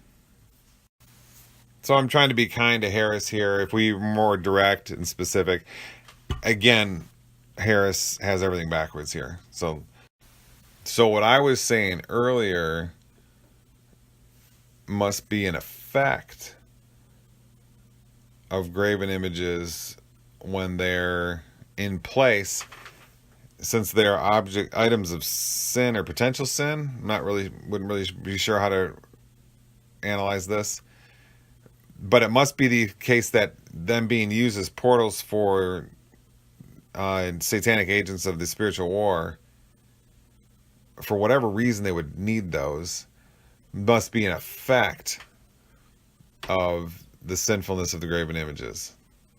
Or who knows, though, maybe it's both. So let's continue. How about don't mistreat children? How about don't pretend to know things you do not know? Or what about just try not to deep fry all of your food? Okay, yeah, exactly. This is where we'd expect him to go. This is what atheists often will do. They'll say, why, who cares about all these different things the Bible says? Why not, like Harris just said, what about having a law against rape or something? Now, the point is, though, in Christianity, it's held in Christianity that if you worship God and he owns your soul, that your behavior will be changed and you will not have the capacity for sins like that, hurting other people in that way. Now, God may opt for killings and so forth to happen. I've already discussed that in another article, as you can see here, a picture of it on your screen. But as that article discusses, those aren't sins. That's God. God can give life and take away as he wants. That's what God does. Okay, but a person is not allowed to do that. So that's where it's a sin. So anyways, so the point is that if worshiping God makes all behavior pure and filled with love, then filled with surrender to God, then that would transcend a law like don't kill children or something like that. Because really this one commandment almost would be all that's needed. So Harris is greatly confused on all this. Now, you can't blame him. I mean, you got to really know a lot of theology to put all this together. He doesn't know all this stuff. That's technically the problem, though. He's out there talking about Christianity when he knows nothing about it. He knows no theology, very little Bible knowledge, if any, and so forth. So, as we've already said, so to sum up the point that we're making here as succinctly as possible, if one is worshiping God, which means to give your life to him in praise, thanksgiving, and surrender all the time, and to focus your consciousness on him all the time, That's the message of Christianity. Hebrews 12:2, fix your eyes on Jesus, author and perfecter of faith, etc. You will not do any of these cruel behaviors that Harris can rattle off. So the second commandment actually transcends anything Harris is saying here. It covers all the things he's going to say. Don't kill children, don't rape, don't murder, and so forth. Well, there's another sixth commandment: thou shalt not kill, and so forth. So again, Harris is completely confused on all this, and really is just not an authority on faith experience in Christ. Now, Harris is going to come back and say, it's a nice fairy tale you have about this idea that people will give their lives to Christ and then all their behavior's changed. And he'll cite all kinds of examples of Christians who act utterly atrociously. And then I would further add in and say, well, how about the Bible being filled with those examples also? Now, so the obvious, there's real simple responses to that, though. One is a lot of people tell you that they're a Christian, giving their lives to Christ and so forth, but they really aren't. For example, the Bible says we have to do this all the time. To be a Christian is like to be a Buddhist in meditation all the time. You go to these Zen temples and they tell you meditate all the time. That's the same thing a Christian is supposed to do. You're supposed to focus in prayer on Christ all the time. 1 Thessalonians 5:17, pray without ceasing. A lot of people think that's a metaphor. Don't take it literally. Say, it's not really true. Well, that's not me. I notice with my own behavior, if I don't focus on Christ all the time, I start to backslide. I start to act like the same despicable person I used to be before I was filled with Christ. And so it has to be something that happens all the time, so yourself doesn't take over. So there's the second explanation also of why Christians can act this way. Basically, it's real simple. People can say they're Christians, doesn't mean they're really doing it. They're really not taking the step of opening their heart to Christ all the time to let him in to change their lives. They're letting their self in control. That right there is the fundamental problem with Christianity worldwide. And it's not anything unexpected. The Bible says this is what will happen. The Bible discusses this, and the Bible's filled with examples of it. And in fact, the people that killed Jesus, the Pharisees, were such people. So once again, Harris does not have any point here. His analysis is very easily shown to just be a product of either faulty thinking, contradictory thinking, or simply not having enough theological knowledge and awareness of what Christianity is. And one last point, Harris will say that everything we said about the second commandment, Harris can disagree with, but the point is that the Bible is internally consistent. That what I've said here completely and thoroughly responds to his scratching his head as why the second commandment. And it actually shows that he just simply didn't know. And the Bible's internally completely consistent, and is actually beyond what, unsurprisingly, is beyond what Harris has understanding of and realizes about the scripture of the Bible. So in other words, what I'm saying is that Harris is claiming to have found an absurdity in the Bible, but I've responded and shown that not only is what he thinks is an absurdity an absolute pinnacle importance, which ties everything together and could almost be just a single commandment needed, which he didn't understand, but also furthermore, we've shown that the Bible doesn't involve this absurdity. The Bible is logically consistent, being the supernatural engineering textbook of reality that it is. Let's continue.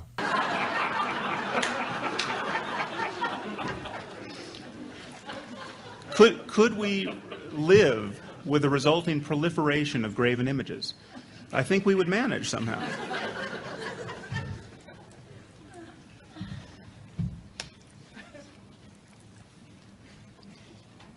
So I submit to you that there is not a person on this earth who has good reason to believe that the Bible and the Quran are the product of omniscient intelligence. Okay, this is where Harris's work strays into logical contradiction, because he is making a claim that really, being fair, falls into yet more critical thinking fallacy territory. Now, we've already seen a couple instances, and the whole talk he's giving is what's called an argument from unqualified authority, which is a critical thinking fallacy. Reading from my critical thinking notes that from when I was teaching critical thinking at the University of Michigan Dearborn, argument from unqualified authority is, my own definition I gave, is a person who is not clearly or demonstrably qualified to make a claim about some issue is making it. I gave the example in class often of global warming must be correct because how could Al Gore be wrong? Which is not Gore is not an expert on the topic. So we've shown over and over and over and over and over here that Harris fits into that well. And really what I mean is he's functioning as an unqualified authority. Now, the thing is if you just YouTube or Google Sam Harris, Deepak Chopra, there's a famous debate where Sam Harris kind of picks apart Deepak Chopra, however you pronounce his name, pretty well. And one of the main things he falls back on, a famous moment in that debate among these two incredibly widely read authors, is where Chopra keeps referring to quantum physics, and then Harris says, there's not a physicist in the panel, nobody has expertise. So in other words, Chopra, who's a medical doctor, is always arguing this quantum consciousness stuff, and Sam Harris comes along and says, you're not an expert on quantum physics, so you don't have the authority to speak on it. And he catches Chopra in really what's an unqualified authority situation. I mean, Chopra should at least be saying during his talk, I'm talking about quantum physics, but I'm not an expert. I do that all the time when I'm talking about something I'm not an expert in. The only things I could really be considered to be an expert in are academic philosophy and theology and Christian practice. Maybe Zen Buddhism, but that's going back into my 20s, and I don't do that anymore. I stopped doing that in my early mid-30s. So anyways, so what's Harris doing here in this talk? The same thing he's accusing Chopra of doing and talking about quantum consciousness, quantum physics. Now, there's your contradiction, because Harris has zero expertise in anything to do with Christianity, as you can see here. Not only theological book smarts are completely lacking, also Bible knowledge is completely lacking, as we have showed over and over. But furthermore, he does not have the all-important experiential background of faith experience, which is, if you don't have that, you don't know anything about Christianity. Because a lot of Christians call themselves Christians, but don't have that. And it's questionable whether they are salvific, but that's another story. So as we've been saying, there's no informational value in this talk. And we're seeing over and over contradictions arising. Let's go through some more here. Here's the genetic fallacy, which is another one of the informal fallacies of critical thinking. That's what these are called. They're called the informal logical fallacies. Straw person or straw man, false cause fallacy, appeal to force, ad hominem, non sequitur, blah, blah, blah. Okay, so the genetic fallacy, I used the book Voice of Reason, Oxford University Press, 2002, when I taught critical thinking for 3 years at the University of Michigan, Dearborn. Page 95 of that book, as you can see in my excerpt from my notes here on your screen, defines that fallacy as the attempt to explain away a claim by referring to the source. And I give an example here, I give a further definition here. As you can see on your screen, a theory or thing should not be considered serious if it is from source A, but should be considered serious if it is from source B. The theory or finding is not considered, only where it stems from is considered. In other words, you don't look at the argument being presented or the information. You just look at who's saying it, what magazine or article or TV show or professor or pastor, whoever, where it comes from. That's it.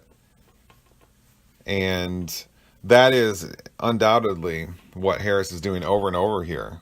He's basically saying, oh, this information comes from Christians and or God, so therefore everything's discredited because of the source.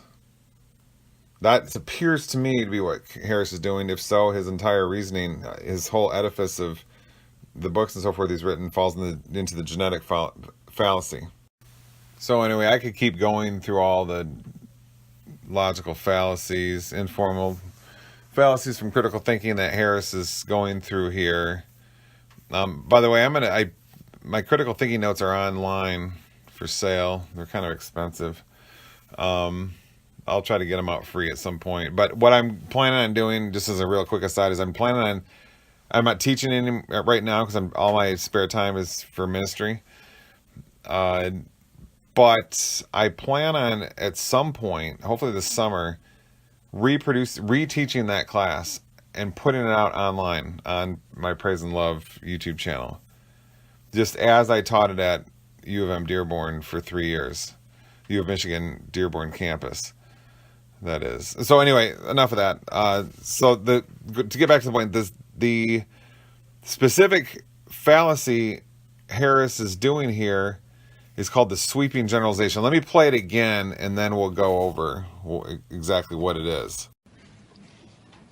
So I submit to you that there is not a person on this earth who has good reason to believe that the Bible and the Quran are the product of omniscient intelligence.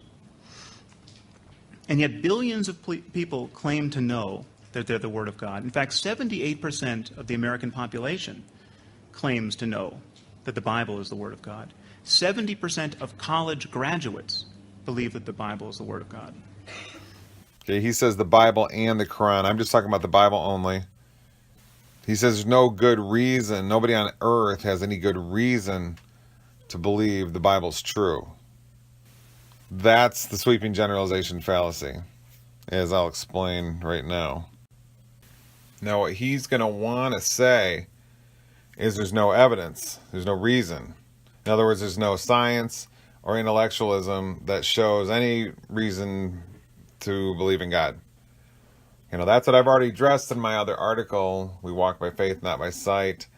Science is not found, God is not found with science, but really the better title would have been Science and Reason Don't Lead to God, but I'm covering that in my part 2 of that Atheism is Contradiction article series. So Harris falls into contradiction there, going with the evidence issue. There's no reason, there's no evidence for God. We've already been over that.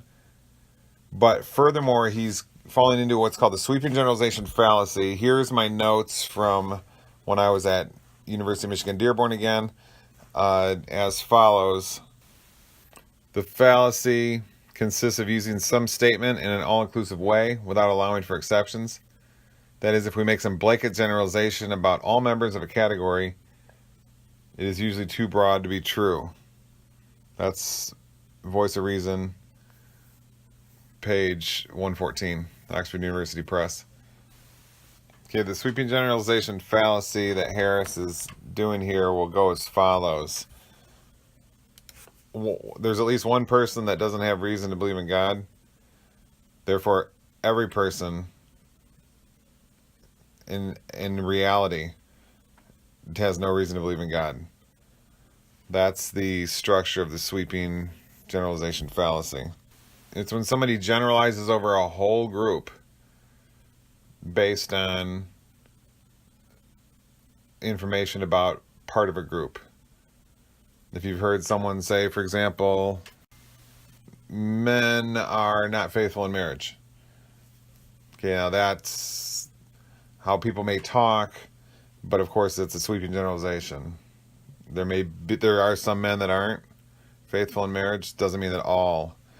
So there's a lot of fallaciousness. There's different kinds of fallacies built into Harris's statement here. This is just one. I'm just trying to break it down. It's also sort of a fallacy of ignorance, which we'll go over at some point here, I'm sure. But in general, Harris is saying he doesn't have reason to believe in God, therefore nobody does. That's a stark sweeping generalization fallacy.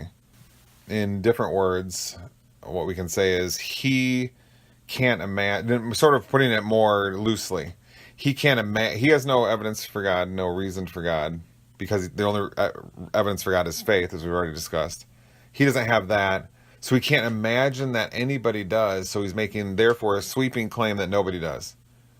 See how we make the jump from I can't believe it to therefore it doesn't exist, or I don't have this experience, so therefore nobody can.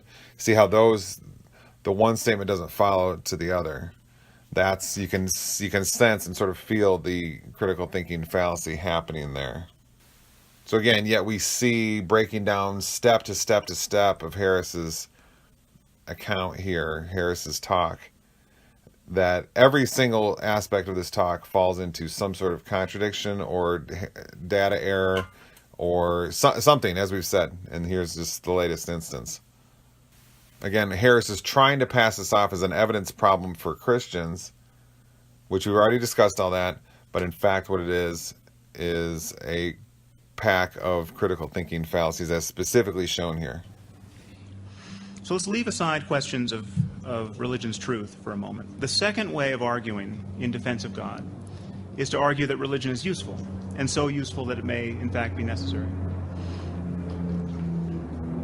Now, this line of argument is also problematic for a few reasons. The first is that it really is a total non sequitur. I mean, this is not, even if religious belief was exquisitely useful, I don't doubt there are circumstances in which it is, in fact, useful. But even if it were useful across the board, this would not give us reason to believe that a personal God exists or that any one of our books are his word. I don't, at least to this point in my life, make too much of arguing for the usefulness of religion. As the Bible shows, and is going to be verified in the modern world, and as we've discussed already, most religion is really is not helping people much because it's not the dominant power in their life. Christianity is just something sort of nominal, meaning in name only, and it's money and television and addictions and so forth that are arrogance. The other things are sort of the dominant force in a person's life. Very rarely do you meet someone who's truly monastic, and is maybe a good way to put it, truly bent on surrendering their self, being crucified with Christ. So only for the latter, that group, will religion be useful, meaning that it can help one live as love, live as joy, and deeply affect all those around them. Otherwise, the self will just be in control, and that person is a just a wake of destruction, which is most religious people. So I don't really think there's much here with this. So whatever Harris has to say, it doesn't really matter to me about the utility of religion. Anyway, so I think that kind of sums it up. I just don't really care about this issue. It's just really, the point of Christianity for me is salvation every moment. Psalm 13:5, 1 Samuel 2 verse 1, rejoicing in the salvation of the Lord at every moment, right now. And that's the group right there that I referred to when we were discussing the second commandment, those who are truly looking right at Christ, feeling their existence inside of Christ, seeing him all around, all the time, meditating on his law day and night, Psalm 1:2. That's the group where religion is useful, that second group here I'm referring to. Those who are crucified with Christ, and the world does not hold interest to them. It can't, because God has been realized, God has been experienced, and the world can't be interested anymore. God is like the perfect addiction now. That group is the group that the second commandment, where the second commandment leads to, is the second commandment is a commandment about worship, as we said, and worship leads to an overall making new of the person to be an image of Christ. 2 Corinthians 5:17. Okay, so anyway, that's what that kind of sums everything up here. The utility of religion is only such for those who are truly being saved at every moment. I mean, the fact that certain ideas are useful or motivating or give people meaning in their lives. I mean, the fact that the idea that God has a plan for me, or everything happens for a reason, the fact that such ideas are consoling does not offer the slightest reason to believe that they are true. Yeah, so Harris is really jumping around, really not getting into any topics in any depth, just sort of staying on the surface and splattering things around, which is fine. That's what sells books, and that's what his audience is, sort of where their audience is at. This point, he's just said that religion is consoling or gives meaning does not prove that it's true. Not really sure what the point of this is. I don't know a whole lot, even the slacker Christians out there. I don't see them really pointing this out and saying things are meaningful to me, therefore Christianity is true. Usually what Christians do is they'll say, my life changed, my behavior changed dramatically. That's proof for the existence of God or something like that, but not what Harris is saying here. So this is not a real pressing point. Is this a straw man? No, but I mean, he's kind of bringing something up that nobody's really talking about, even atheists. So we can kind of just move on. And I guess I roughly agree. It's just, I'd have to dig into this more. We'd have to know what the concept of meaning is. What does that do to our epistemology? And is it such where our beliefs are, this is all not relevant. The way you know Christianity is true is by direct experience of God, faith, experience, faith, revelation. Period. End of story. Nothing else matters as far as verifying God is real. All the miracles, like I discussed in my article, all the miracles that Jesus did, the miracles that we can see now, confirmations from him, visions of him now, all these are faith experiences and nothing else. And that's it. There's nothing else to verify that God exists. And in fact, ironically, even if we had good scientific reasons to believe that these ideas were true, their power to console us wouldn't even offer an additional reason to believe that they're true. I mean, even if the cosmologists and the physicists came forward suddenly and said, sorry for the misunderstanding, guys, but it seems there is a God and he has a plan for you. The fact that so many of us would find this consoling would give us further reason to be skeptical in scientific terms. This is why we have phrases like wishful thinking and self-delusion and self-deception. I'm not sure why Harris is dwelling on this point. Maybe I'm incorrect here. Maybe it is the case that a lot of Christians find meaningful their sort of veneer, belief in God, and they think therefore that proves he's real. I guess what I'm saying is, at the level that I see the Bible focusing at, and with the debate of atheists and theists out there, the intellectual debate that exists that I'm engaged in, this just isn't a topic that comes up. And I don't see how, oh, something's meaningful, therefore it's true, how that's an inference. So, I mean, I guess I roughly agree, like I was saying with Harris here. It's just, this is kind of a side point, very shallow point, that we can just let him ride this out until he's done, and until we get back into some more meatier issues. Because this really has no relevance to anything. It doesn't prove God exists or doesn't exist, or he's just kind of talking about a cultural phenomenon of, there's people that find their faith views, their religious views meaningful, therefore they think it's some kind of bolster to the idea that God exists. So anyway, let's move on. This is why scientists do double-blind controlled studies wherever possible. This is why they submit their data for peer review.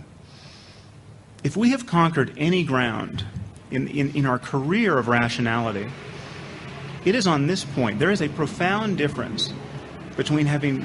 It's kind of become a buzzword to say peer-reviewed, double-blind study, experts. You know, people talk in these terms, and often not only do people not have any experts to reference, any studies they can cite or that they've read, people often use these terms to try to force an opinion that they want to be sort of shoved down someone's throat. But if you just, often when people ask me this, people say, oh, there's studies that show this, and I'll say, oh, what study? Can you show me one? Or there are experts that hold this view. I'll say, oh, who? Typically someone has, not only does the conversation end there, but the person I ask for further clarification gets angry with me for actually wanting them to stand behind what they're saying. So now I'm not saying Harris is not doing that here, but the problem with what Harris is saying here is more of a different order. He's making it sound like there's a clear-cut awareness among scientists of what is known and not known, of the specifics of a certain theory or position, the details of some theory, if this detail is this way or that way, and so forth. Even in the most well-worked out areas, like let's take quantum spin, something that's absolutely verifiable. But on the other hand, nobody knows really what quantum spin means. You see the point there? Things are not real clear. But Harris is making it sound like, oh, they are real clear. Oh, we've got simple reasons to believe something because of a double-blind review and the reasons scientists give us. Now watch, he probably won't cite an example because most things scientists talk about are not clear. What is, let's go through some concepts scientists talk about. And let's see if they're clear or not. Some real basic ones that are thrown around all the time. Energy. What does that mean? There's all kinds of definitions of energy. Kinetic energy, quantum energy, energy of existence, potential energy. What do these mean? It's very difficult to know exactly what they mean. Now we can see something move and we can say kinetic energy. Now that's great. It's just another label for that there's movement happening. Then we can discuss the particle that has spin, and that's, we can say quantum energy. But again, we're just talking about a type of activity, and we're putting a label on it saying spin. It's not really helping us here. I mean, if we try to explore what life is, let's go into the atheist territory. Natural selection. Now, you can be a Christian and hold that there's evolution and natural selection, and you can be a salvific Christian as well. So a little unusual maybe, but scientific issues are kind of independent of salvation. I discussed that quite a bit in the article Atheism is Contradiction Part 1. Now, what does it mean to say the fossil record is showing that the deer turned into the moose? What time frame? What is this exactly what the fossil record is showing? What does Spirit Lake in Washington, Mount St. Helens eruption, do to fossil records? because that event made it look like fossil record's going to happen in very short order, and they're not really what we think they are. Here, let's leave that issue aside right now. I don't want to get into a scientific controversy in this video. Some might think these issues I'm bringing up are not that pressing.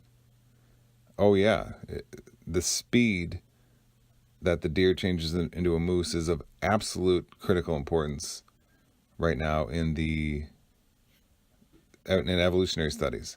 Now, I'm not an evolutionist, but I'm just responding to Harris acting as if, things are so simple and clear cut with double-blind reviews. We know so much. I'm just saying that's not quite true. Because if you just go up to your neighborhood evolutionist and say, how long did it take the deer to change into the moose, or any species to change into any other, if that ever happened? And they're going to give you all kinds of answers. Those who are not real up to date on it will give you a Darwinian answer. Oh, it was a gradual change. Gradually, the deer changed into the moose over many, many years. A roughly continual change. And then the more sophisticated evolutionists will say, oh no, the fossil record shows immediate, quick changes. Fits and starts. There was a stasis where the deer remained the deer, and then all of a sudden there's the moose. So there's some kind of quick change happening. We don't know what the mechanism is. Wow, do you see that? There's the issue. Because that's what's happened in evolutionary studies over the last 50 years, 70 years, let's say.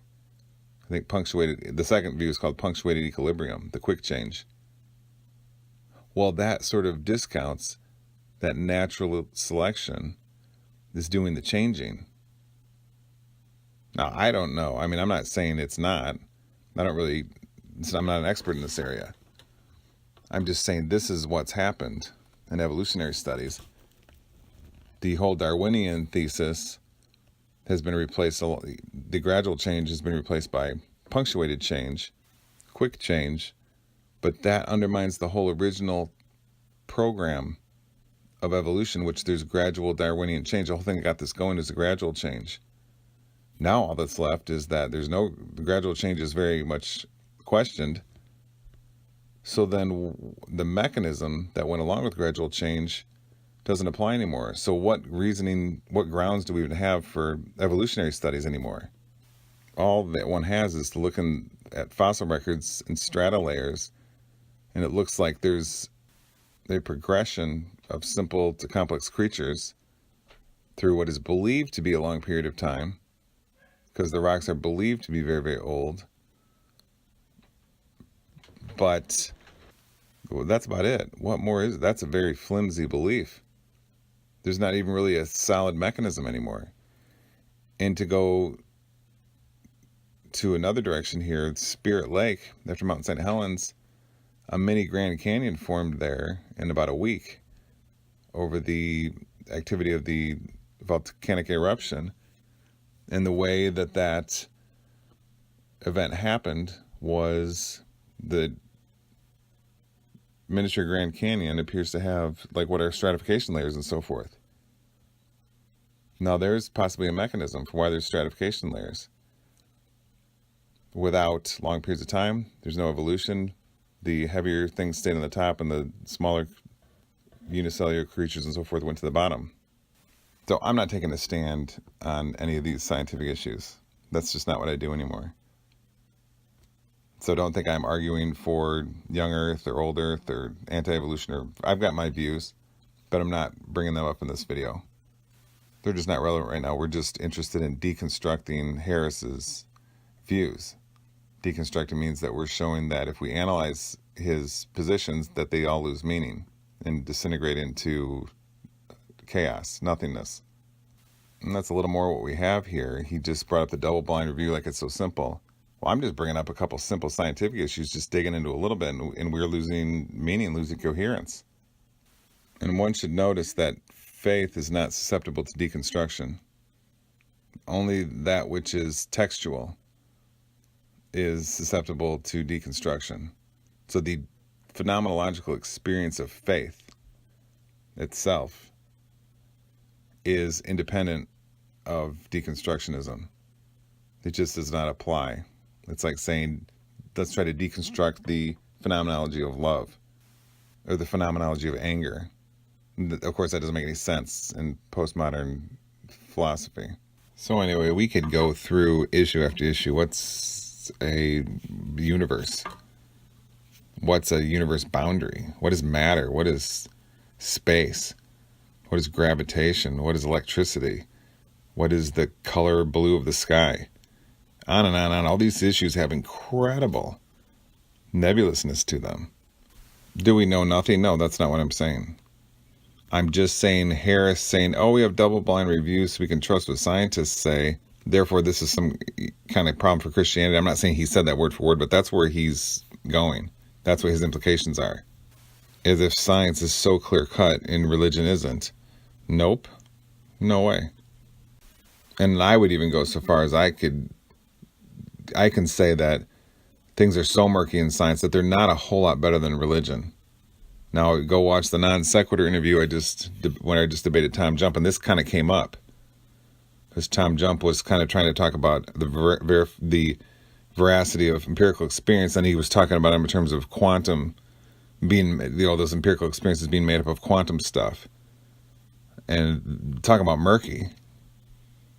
I mean, you couldn't get more murky than that. Nobody knows how the two are connected, how quantum matter can give rise to our experience of the world that we have. The two really contradict each other, as is well known, hugely widely discussed.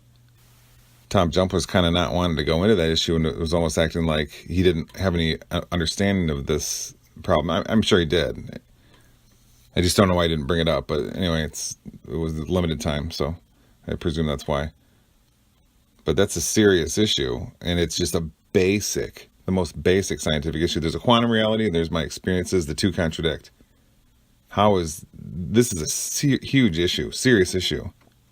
When I say serious, I mean there's major discovery around the corner, because this is a specific contradiction, and when somebody figures it out what's going on, it's going to be a massive breakthrough in science, and it'll be great. So, but the point is, the most basic concepts in science, there's experience and there's a quantum reality. The two contradict. Now, are things as simple as Harris is saying here? Oh, there's double-blind studies on all this, so we're in great shape and religion is discounted because science is so clear. Nope. I said to Tom Jump, I said, your situation is so murky with empirical experiences and matching up to quantum reality, I'd feel more comfortable having a vision of an angel. I'd feel more comfortable in not only the metaphysics of that and the epistemology of that, because there's going to be a whole host of issues that are seriously problematical for the empirical reality made up of quantum stuff view as compared to having a vision of an angel. The quantum stuff view and making up empirical reality has a whole lot more problems, and let's just be honest, contradictions. Go study Zeno, the philosopher Zeno.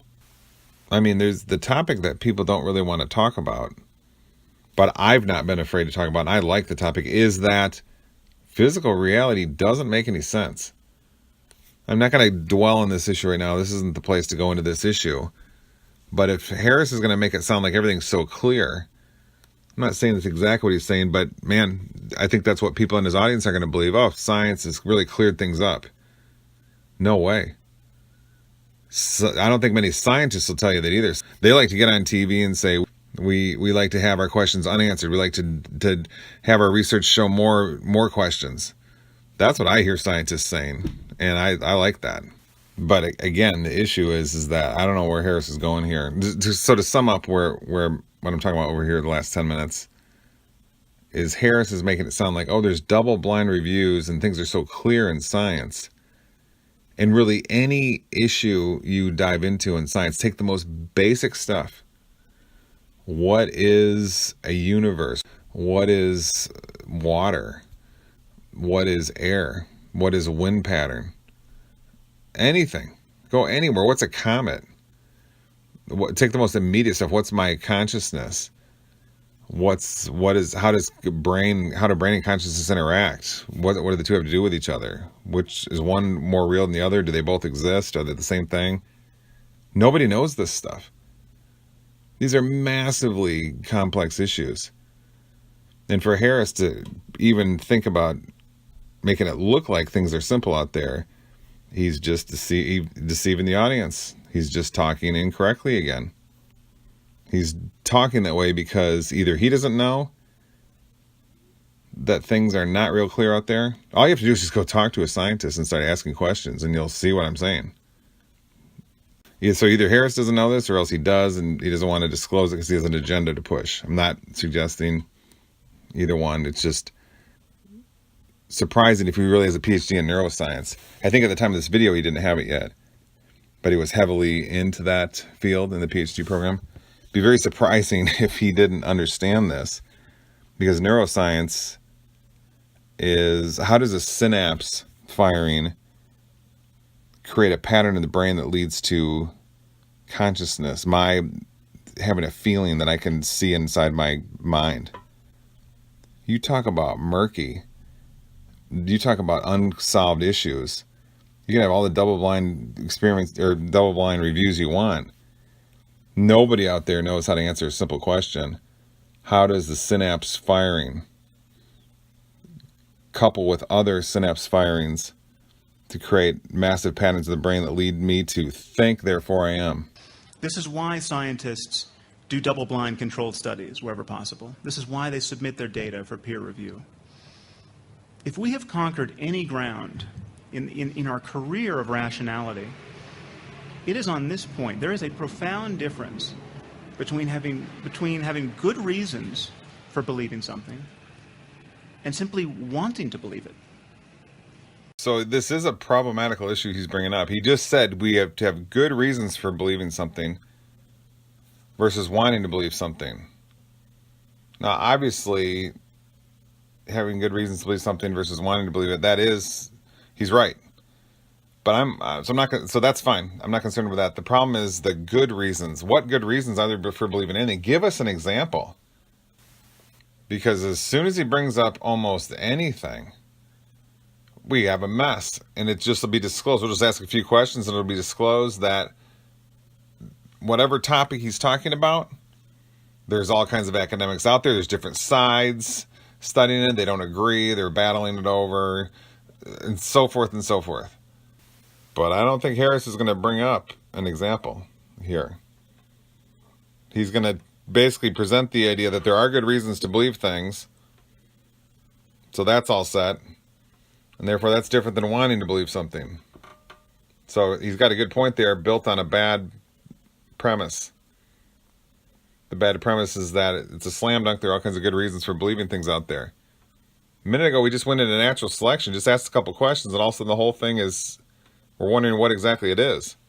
Now, people will think I'm bringing that up because I'm trying to attack natural selection. I'm generally not. I don't care if it's true or not, because I know it has nothing to do with if God exists or not. God could have created a universe that evolved and is the Big Bang universe and all that, or not. Doesn't really matter either way as far as the Bible goes. The Bible could be true either way. The Bible is independent. The Bible is a document about faith, experience, and salvation in Christ. Those are the same thing, by the way. Faith, experience, and the salvation in Christ. Not about lining up with the latest scientific fads. Between having good reasons for believing something and simply wanting to believe it. Now, of course, there are other reasons to doubt the usefulness of religion. So as expected, Harris moves immediately off the topic of the good reasons into now he's going to question religion. This is, of course, what we'd expect he's going to do, because the moment he asks any questions about anything, the most basic stuff, then we see where are the good reasons? Good reasons is a questionable issue. I'm not saying there are no good reasons for anything, but I'm kind of trying to think of what some good reasons are right now. Off the top of my head, I'm not finding much. I mean, we know that things happen in certain ways. For example, we know that there's an electrical current that exists in the wire so we can build the TV with it. We know that. But that's not really, that's kind of mapping out reality. We know the basic map of some things in reality, so we can use that to build bridges and atomic bombs and television sets and Prozac and so forth. You know, we have chemical, that's engineering. We have chemical engineers and structural engineers and blah, blah, blah. But that's not really where Harris is at all here right now. where he's at is, where does the electrical current come from? What's it made out of? Why is it there? So let me be clear here. The map of reality, that we have good reasons. I can hold up my hand in front of my face and say, I know there's a hand there. That there are objects placed in certain places and they move around in certain ways. Those we have good reasons for, and because our senses tell us so. That's not what I was referring to when I said we don't have good reasons for things. What I was referring to is, as soon as you ask anything beyond the raw map, that's the engineering schematic, that's when you have the good reasons vanish very quickly. And we should assume Harris is at the level of the asking a few questions where the good reasons vanish quickly, because he's talking about religion, God, things like consciousness and so forth. So if he's just talking about an engineering schematic of reality, that there are material things that move around and bump into each other and have phase transformations, which is also another kind of motion, that's one thing. That's fine. But it's very clear that's not what he's doing. He's talking about probing into investigation of what everything is, why it's here, and so forth. That's where we, as we've shown, we have massive, where does everything come from? Where do people come from? So forth. Those issues are where we run into having a lack of good reasons. I can see that there's a stratification layer, that there's these, I can walk up to the side of a hill as I'm driving through Appalachia and see layers. But the second I try to find out what they are, what I'm looking at in any way, then we have the controversies, the questions, and the debates. Everything ensues from there. Just raw data is one thing, but trying to find out its behavior, make future predictions on it, find out where it comes from, what caused it, what its future causes are, its structure, makeup, why we see what we see, why it's the color it is, anything. As soon as we get into that debate, that's when the good reasons become, they turn into debates and theories, and then theories that are in opposition to other theories, which get real metaphysical real fast, the theories do. I mean, people have no idea the metaphysics that's involved in science. Go study Einstein's space-time. What in the world is curved space? It's just a label for something. Who knows exactly what that's referring to? People have these diagrams in the Discovery Channel of like these cones dipping down into reality. That's not what curved space is. Those are diagrams to help us understand this description Einstein gave of curved space, which really doesn't apply to a sense of curve in the way we normally think of it. As soon as you ask a question beyond, if I see a red apple in front of me and I say the statement, red apple, that's a good statement. I have a good reason, namely my empirical experience, that there's a red apple there. But you come up with any other question beyond that and you have the mess, and the good reasons go away. It's just one of the most basic things. The apple is at a location. What does location mean? There's huge debates that have been going on for hundreds of years. Is it a point in space? Is space a figment of our imagination? Is our way of thinking about things? Is there a topological field of mathematical points? Blah, blah, blah. But this is something we all refer to, location. Does it just mean how far it is from me, my orientation to it? And it's, in that direction I can point. And the apple, I can take a bite out of it and it has a taste. I hear the crunching and it has a taste. These are figments of consciousness. Well, then we have a huge can of worms, which I don't even need to address. I mean, the most basic thing about the red apple is that it's red. But physicists for thousands of years, scientists, philosophers for thousands of years, going back to the Greeks, have been talking about how color can't really exist outside of our minds because the atoms aren't going to have color. So where does the color come from? It's a certain reaction of atoms that appears to us in a certain way where we create color experience in our consciousness. So we create a colorful reality out of a colorless reality or something, an electrical, energetic reality we create solid color experiences out of. But we're just asking questions about the most basic features.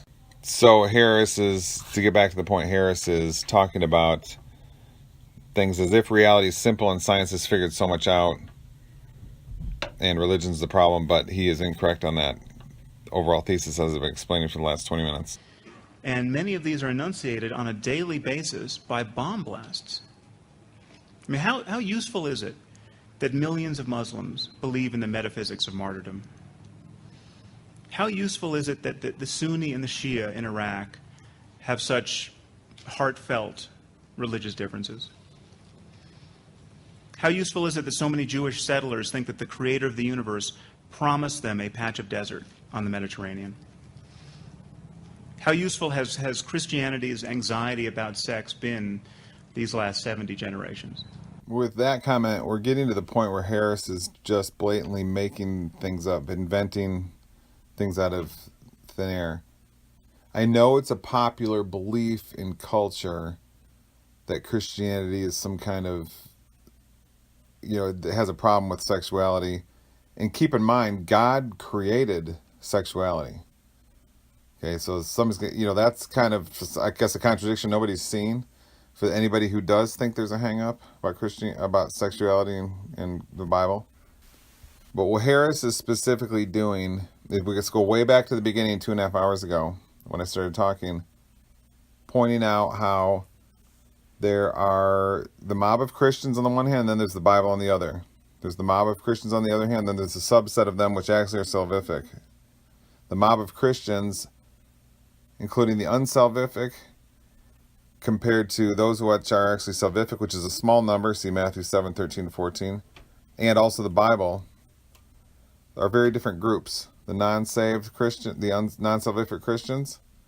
If you want to know about unsalvific Christians, read Matthew 7:23-24-25, right in there. Hebrews 6:4-6.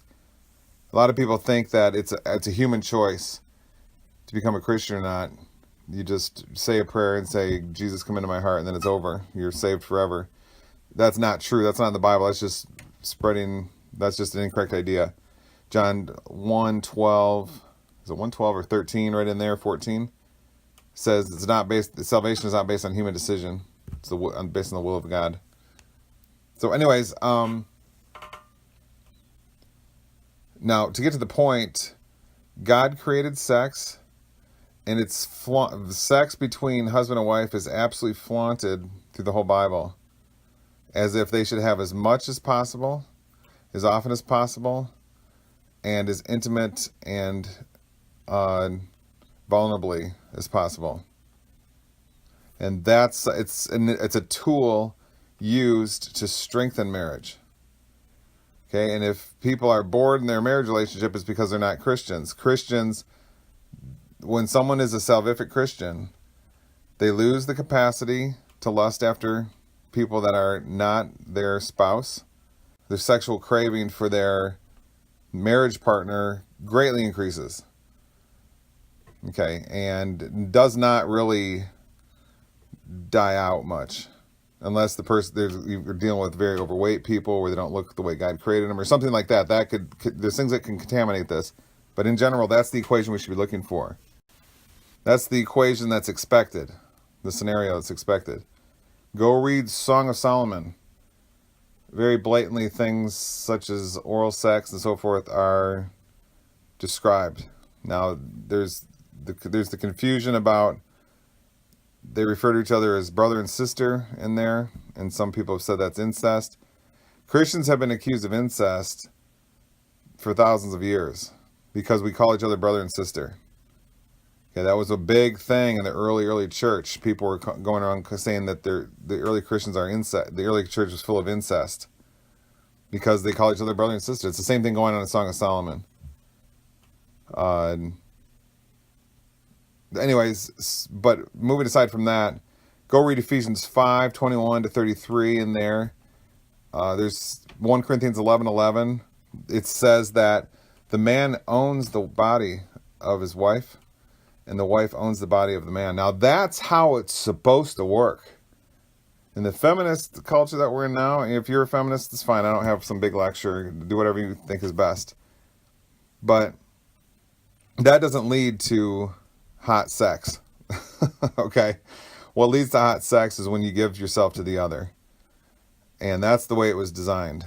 And the other needs to be a marriage partner. Then it's hot all the time. And there's this weird myth that exists in culture that the unmarried people are getting a lot of sex and unchristian married couples aren't. I know for a fact, all the people I deal with in my life, the opposite's the true. It's the Christians, the Christian married couples, where by far the most is happening, unquestionably. Okay? And they're the ones that have the most kids too, and it's not because of lack of birth control. All right? So anyway, so Harris saying there's anxiety about that. That's nothing in the Bible. There's not a single verse in the Bible that would support the idea that there's anxiety over sex. And there's whole books, like the Song of Solomon, Song of Songs, which show that sexuality is supposed to be an absolute celebration of experimentation and joy in the Lord between husband and wife. And the only way it really works and the way it's the hottest is that way. End of story. Harris is incorrect. He doesn't cite any evidence. He's just venting in the typical shallow analysis that we've been seeing for this whole lecture. Harris knows so little theology. He doesn't know the concept of the visible and the invisible church. That's the difference between there's the church that we all see, the visible church. Inside, within a subset of that is what's called the invisible church, a term that's existed since the Middle Ages. There's the visible church is anybody who calls himself a Christian, attends church, and does the Christian thing. The invisible church is a subset of that, which are those that are actually salvific, and it has nothing to do with a building, it has nothing to do with what church club you go to, how much offering you give. It has nothing to do with any of that. It has to do with if your soul is chosen by God for salvation. End of story. Harris knows so little theology that he doesn't know this. He's focusing on what he thinks Christians are saying about sex. He thinks there's anxiety and that there's some problem with it or something. Yeah, Christians often will have a problem with sex flaunted in outside of marriage ways, with pornography everywhere and all the crazy, way people are flaunting their bodies on televisions and in culture and so forth. That's the business of a Christian. If they want to feel that way, that's great. They can if they want. If we want to maintain that sex should be restricted to marriage, that's our business. You can think what you think, Harris, and anybody who disagrees, and we Christians can think what we want to think. End of story. Okay, but to say there's anxiety and so forth, just simple invention, just shows how astonishingly little theology Harris knows, how little Bible knowledge he has, and how he doesn't even understand that the visible church, the church in the world, isn't the church proper described in the Bible. Okay, so again, Harris is not the one who has the authority to give accurate information about Christianity. Now, those who conflate usefulness and truth in defense of religion generally argue that religion provides the most reliable foundation for morality. Now, again, before we're even tempted to evaluate this claim, please notice that it is a non sequitur. It is not, even if religion made people moral, this would not provide evidence for the existence of God, or that Jesus is his son, or any specific doctrinal proposition to which people are attached. So what Harris is discussing here is the concept that when a person is converted to Christianity, in a genuine conversion, where Christ has taken over the life of a person, radical behavior changes happen. Okay, now Harris and other atheists have arguments against this to try to say, no, it's not the case that it's God that's doing this, Jesus that's doing this. There's some other explanation. For example, they can say they're sort of self medicating, where a person is telling themselves, oh, I have no problems anymore, everything's taken care of, I don't have to worry about anything more, and they feel light and happy. So it's not really God, it's just sort of their own making themselves high on not having to worry about anything anymore. Okay, I personally reject that, because why? Here's specifically why. Why doesn't... Because there's nothing else that changes a life. Name one other instance other than religious conversion to Christ, only to Christ, where a person makes this change. I was watching a newscast about workers in the sex industry, and the newscaster said, opened up the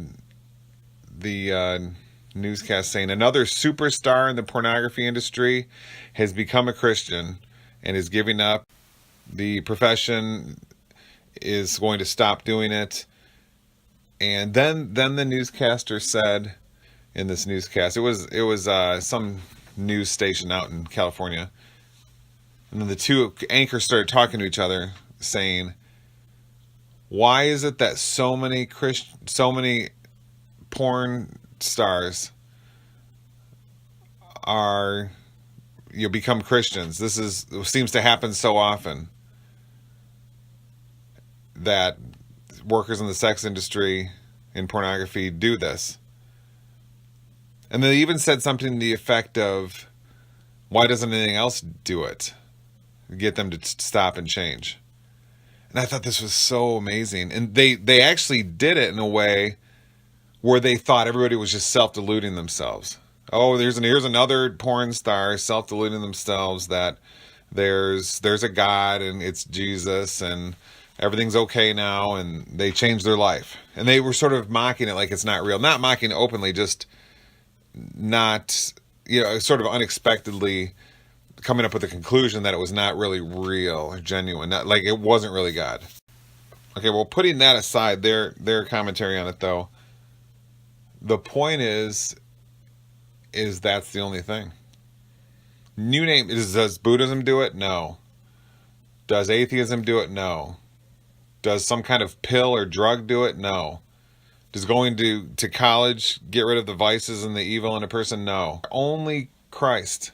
If people were just sort of self-deluding themselves and telling themselves everything's okay, and then they feel all giddy and happy, if something like that was the explanation, or if anything else was the explanation of the changed life upon a strong conversion experience, why doesn't this experience seem to happen anywhere else in reality other than in Christian conversion? Anywhere. Does this prove that God is behind this? Does this change life prove the Christian God? I think yes, but it's not really a point, like I've said, I have any interest in arguing at this moment, maybe in the future. What can get someone to let go of their vices, their addictions, and get them to completely change in a snap? Now, we all know there are cases where this happens a little bit and then the person falls back. And we know there's all kinds of variations of it. Sure, sometimes conversion is stronger than others. Sometimes it radically shakes the person to their foundations. And sometimes it's a smaller change. So maybe it doesn't always have the same effect, but many times it does. Has the effect of radical, thorough, permanent change. Nothing else does. So anyway, pretty strong point. And I think this point is much stronger than anything Harris is saying here. He's sort of just saying, changed life doesn't prove God. I'm saying, well, then what about this? Only Christ in a person leads to this sudden, abrupt change. Only Christ. That's why these changes in people's lives are proof. Now, I'm not going to sit here and argue this. This isn't my point today, because I don't want to get into this debate. All I have to say is what I just said. Now, those who conflate usefulness and truth in defense of religion generally argue that religion provides the most reliable foundation for morality, Now again, before we're even tempted to evaluate this claim, please notice that it is a non sequitur. It is not, even if religion made people moral, this would not provide evidence for the existence of God, or that Jesus is his son, or any specific doctrinal proposition to which people are attached. Every religion could function like a placebo. They could be extremely useful and entirely barren of content. Okay, there it is right there. There's the self-medicating, self-inebriating thesis. Basically a version of it. It's a placebo. You tell yourself something and it has an amazing change in behavior just because of the belief, not based on anything that it instills. Now, of course, we've shown earlier that this is a contradiction in a number of ways that Harris is bringing out, but I hadn't listened ahead, but now here he is bringing it up, which was expected. Now, what he would need to do is respond to what I just said. He's saying religion has this effect. The specific effect of a person making a move to accept Christ and then their life changes doesn't happen in the other religions. Okay, now, Buddhism can lead to changes later on after somebody's been a Buddhist for years. But when somebody becomes a Buddhist at first, there isn't such a change. It's only, so I don't know why Harris is saying religion has this effect, because it's only Christianity. And when, talking about Sam, speaking in terms of contradiction, he says that we can have a placebo entirely barren of content, which have a positive effect in modifying behavior. It's my paraphrase, a little bit of my paraphrase. The barren in content is where he falls into the contradiction, as we've pointed out. The better way to say is what other atheists do is to say there's insufficient evidence that the content denotes anything. Now, but I'm showing that that's also a contradiction in a number of ways because of the Atheism is Contradiction Part 1 article. We walk by faith, not by sight. God is not found with science. Every religion could function like a placebo. They could be extremely useful and entirely barren of content. But let's talk for a moment about the supposed link between morality and religion. It seems to me that religion gives people bad reasons to be good, where good reasons are actually available. I mean, ask yourself, which is more moral? Helping the poor, feeding the hungry, defending the weak, out of a mere concern for their well-being, or doing so because you think the creator of the universe wants you to do it? No, man, this is a big issue right here. This shows purely how little theology Harris knows. This really gets at the core of Christianity. 1 John 3, 18, 19. The presence of the Lord is found in serving others. You want to feel God? Go and help. Be a sacrifice. The way of the world is to be concerned with self. When you are surrendered to Christ, you are not of the world anymore. We are citizens of heaven. Philippians 3:20. Our eyes are not on the world, or on the heavenly. Colossians 3:1-2. When you are made in the image of Christ via salvation, you become the opposite of the world. You don't have the capacity to be selfish anymore. And the greatest sacrifice is to help the lowliest. That's it. Rewind the last minute of this and listen to that. That's the message of Christianity. Harris has no idea of any of this. He thinks that because I said so, God says, because I said so, go help the poor, that's why you're supposed to do it. No. Harris is so wrong here. He fundamentally doesn't understand anything about Christian theology. And let's be honest, neither do most Christians.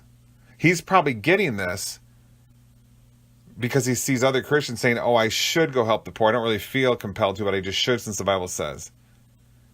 No, those who reside in salvation can only act like Christ, can only yearn. So I'll work this out in a little more detail. I just stopped this recording and wrote this up.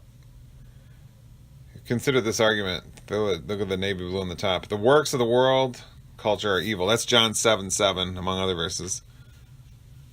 Christ is the opposite of the world and of evil. That's self-evidently true, because he's without sin, and the world has the scars of sin, and has creatures of sin. 3, the creatures who are salvific become like Christ. Galatians 2:20 is the best verse of many that discuss that. Such as being a sacrifice to the lowliest, and such as also being opposite of the world. 4, the salvific are not in control of their own life. That's the concept of, well, that's Galatians 2:20. Again, there's many verses I just thought of that. Anyway, moving on. Point 5. Therefore, the salvific Christian will be the opposite of evil and a sacrifice to the lowliest. So this is what Harris actually thinks, that there are people that are, with any kind of regularity or genuineness or productivity or in any way that helps, are out helping the poor because God said so. We all know that the homeless shelters become glutted with volunteers to pass out turkey at Thanksgiving and ham at Christmas. We all know that. Okay, so there is some, in the lukewarm Christians, you're going to get some of that. I went, and then they can go tell everybody, I helped at the soup kitchen for 45 minutes, as if, then boast about their works, which is a violation of Matthew 6:1, where good works are supposed to be done in secret. So, but that's not what we're talking about. We're talking about life of sacrifice. Christ was a life of sacrifice. We're to be Christ-like. If we're salvific, we will ultimately at some point become a life of sacrifice one way or another. So it's not a choice. It's not a guilt. It's not an obligation. It's not a threat. It's not because God said so in the Bible. It's because we of the salvific have been crucified with Christ, and we no longer live, but Christ lives in us. That's Galatians 2:20. So Harris is totally wrong. He has no knowledge. It's as if he has no knowledge of Christianity. He's working with another religion. Maybe he's getting some of his ideas from lukewarm Christians who are not salvific, but he's not getting his ideas from the Bible, because the Bible says the opposite of what he says. He's got a real easy time with his audience here, because everything's a straw man. You might say, there's so few Christians doing this, Jeff. There are the soup kitchens full at Thanksgiving and Christmas. Yes. Full of the volunteers from the suburbs pouring in to the inner city for 45 minutes. And there's so few people doing this life of faith. My response is, of course, the Bible tells us that will be the case. Matthew 7:13-14. The gate, the way is difficult. The gate is narrow. The way of destruction, the gate is wide. Okay, the gate is narrow and few find it, Jesus says. So of course.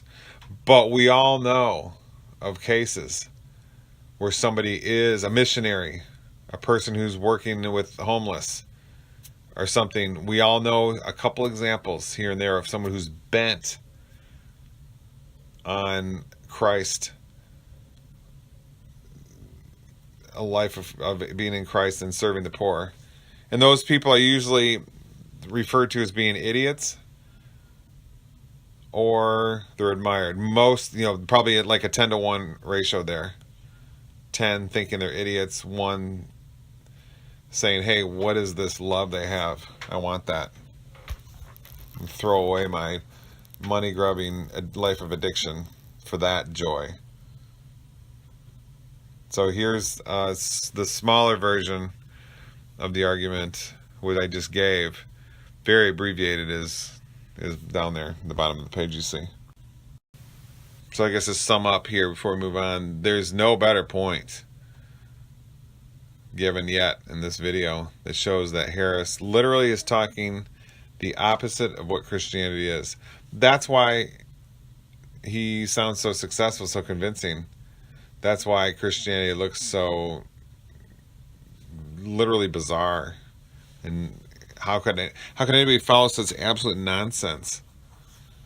That's kind of what he's saying. How can anybody follow such absolute nonsense? Well, because it doesn't exist. It's just made up in Harris's mind. Any of these atheists are easy targets because they're not with the truth. The truth is what we're talking about here. Christianity is supernatural faith experience. Supernatural faith implantation. The implanted word will save your soul. James 1:21. That's the key thing that atheists don't get, and that's why someone like me can come along and take down, can formulate information and reasoning that takes down everything that they're doing. That's the basis of all this. That's why I can sit here and pick apart Harris. Point by point, simple and fatal deconstruction of Sam Harris here on Faith versus Reason. The truth is, people do not need to be threatened with damnation to love their children, to love their friends, to want to collaborate with strangers, or indeed to recognize that helping strangers can be one of their greatest sources of happiness. And what kind of morality is it that is entirely predicated on a self-interested desire to escape damnation? Okay, Harris kind of gets to his culmination there in that last point. He says there's a self-interested, we're to be moral because of a self-interested desire to avoid damnation. In other words, we selfishly want to escape hell, so we try to manufacture good behavior. I think that's what he's saying. Well, Titus 3:5 says it's not by works that we are saved, it's only through faith. And then faith will lead to the other side of the coin, which is works. So in other words, faith, which is supernatural experience of God, causes the works, not the person. This is 101. This is the Protestant Reformation. This is what Luther went and said to the Pope, and Harris is back pre-Reformation, talking as if he means more. He hasn't defined morality yet here. I think he means behaviors. I don't think he means thought, just ways of thinking. I think he means behaviors. But if he does, he is pre-Reformation. Well, I'm not sure which works he's talking about. There's avoiding the evil works or doing the, helping the poor. So I'm not sure which one he's on right now, but the helping the poor is not what saves a person. It's the faith that a person has that leads them to helping the poor, which is what saves a person. Most Christians I know are really not that concerned with their behavior. And that should be pretty observable. Anybody listening to this will probably know exactly what I'm saying. Christians act just like anybody else, for the most part. It's very rare that you find that, that missionary in Africa, blah, blah, blah, that I was saying before. The person absolutely bent on helping the poor, yearning for Christ. No, most Christians are just TV watching, money grubbing, addicted, living lives of addiction, just like anybody else. They get angry at traffic, honk their horn with anger when somebody doesn't go fast enough at the stoplight, blah, blah, blah. I use that example purposely because I was at a stoplight the other day, and I did get honked at for daydreaming, not going fast enough. And it was a guy from my church, my old church I used to go to. Anyway, kind of funny. He had a real angry look on his face. So to get back on point about what Harris is talking about, he just was telling us how how foolish Christianity is for manufacturing morality because of fear over hell or because God said so. Whereas we can just do this because we can feel good about helping our fellow human beings. Okay, here's one. There's a couple points there. First of all, we've already addressed the whole fear of hell and do it because God said so thing. We just addressed that about 10, 15 minutes ago. Okay, the only way a person is going to spread love to others is if what 1 John, the book of 1 John says is implemented, where a person is possessed by the love of Christ, or else it's simply not going to happen. Christians will just be like any other non-salvific person in behavior and in appearance, as I was just saying. Now, second, which I find more interesting, Harris is acting as if there are atheists out helping people, poor people and so forth, because they can feel good and because they have concern for other humans. My question is, I'd like to see one example. Maybe there is one that's been on TV, but I work in a mission. I work in a couple ministries. The slum ministry I work in and the jail ministry I work in, the only people that are doing any missionary work, and those are Christians. And the Islamic community is virtually non-existent in these ministries to the extreme poor. But there's piles of Christians. Okay, there's no atheists in there, because a lot of the people I work with don't need, I mean, what they need is just life advice. How do we live? They need help. They need money, food. These people are living a life that people have no idea of. Literal survival. Unbelievably destitute. Have nothing. Right here in the United States. Barely enough food. They will steal from a person to get $5. Okay. This is, when we're watching the Super Bowl in our living room in suburbia, we are not aware of this reality, which is very prevalent. But anyways, so Harris is talking here about, the atheists can go and help the poor just because we care about the person, not because Jesus says, I told you to do so. Well, then where are they? I don't know one. These two ministries I'm in are pretty big, with they reach hundreds of people. And they are around the clock organizations ministering to the extreme poor. There's nobody but Protestant Christians. There's a couple Catholics, but by far it is Protestant Christians. No atheists anywhere. So Harris is talking in theory land that the atheist is going to go for the welfare of their fellow human. They're going to be out there in the streets. Nope, they're not there. They don't exist. They're probably out in the forest trying to save bears that they are told are going to go extinct for the last 40 years. They're about to go extinct for 40 years. But anyways, I have a friend, my best friend from high school. I went to a Christian school growing up. And then I became an atheist after that for many years, and now I'm a Christian. I was never a Christian in high school. And I just happened to go to a Christian high school. And my best friend from high school became an atheist in 2013. And I told him about the two ministries I'm in.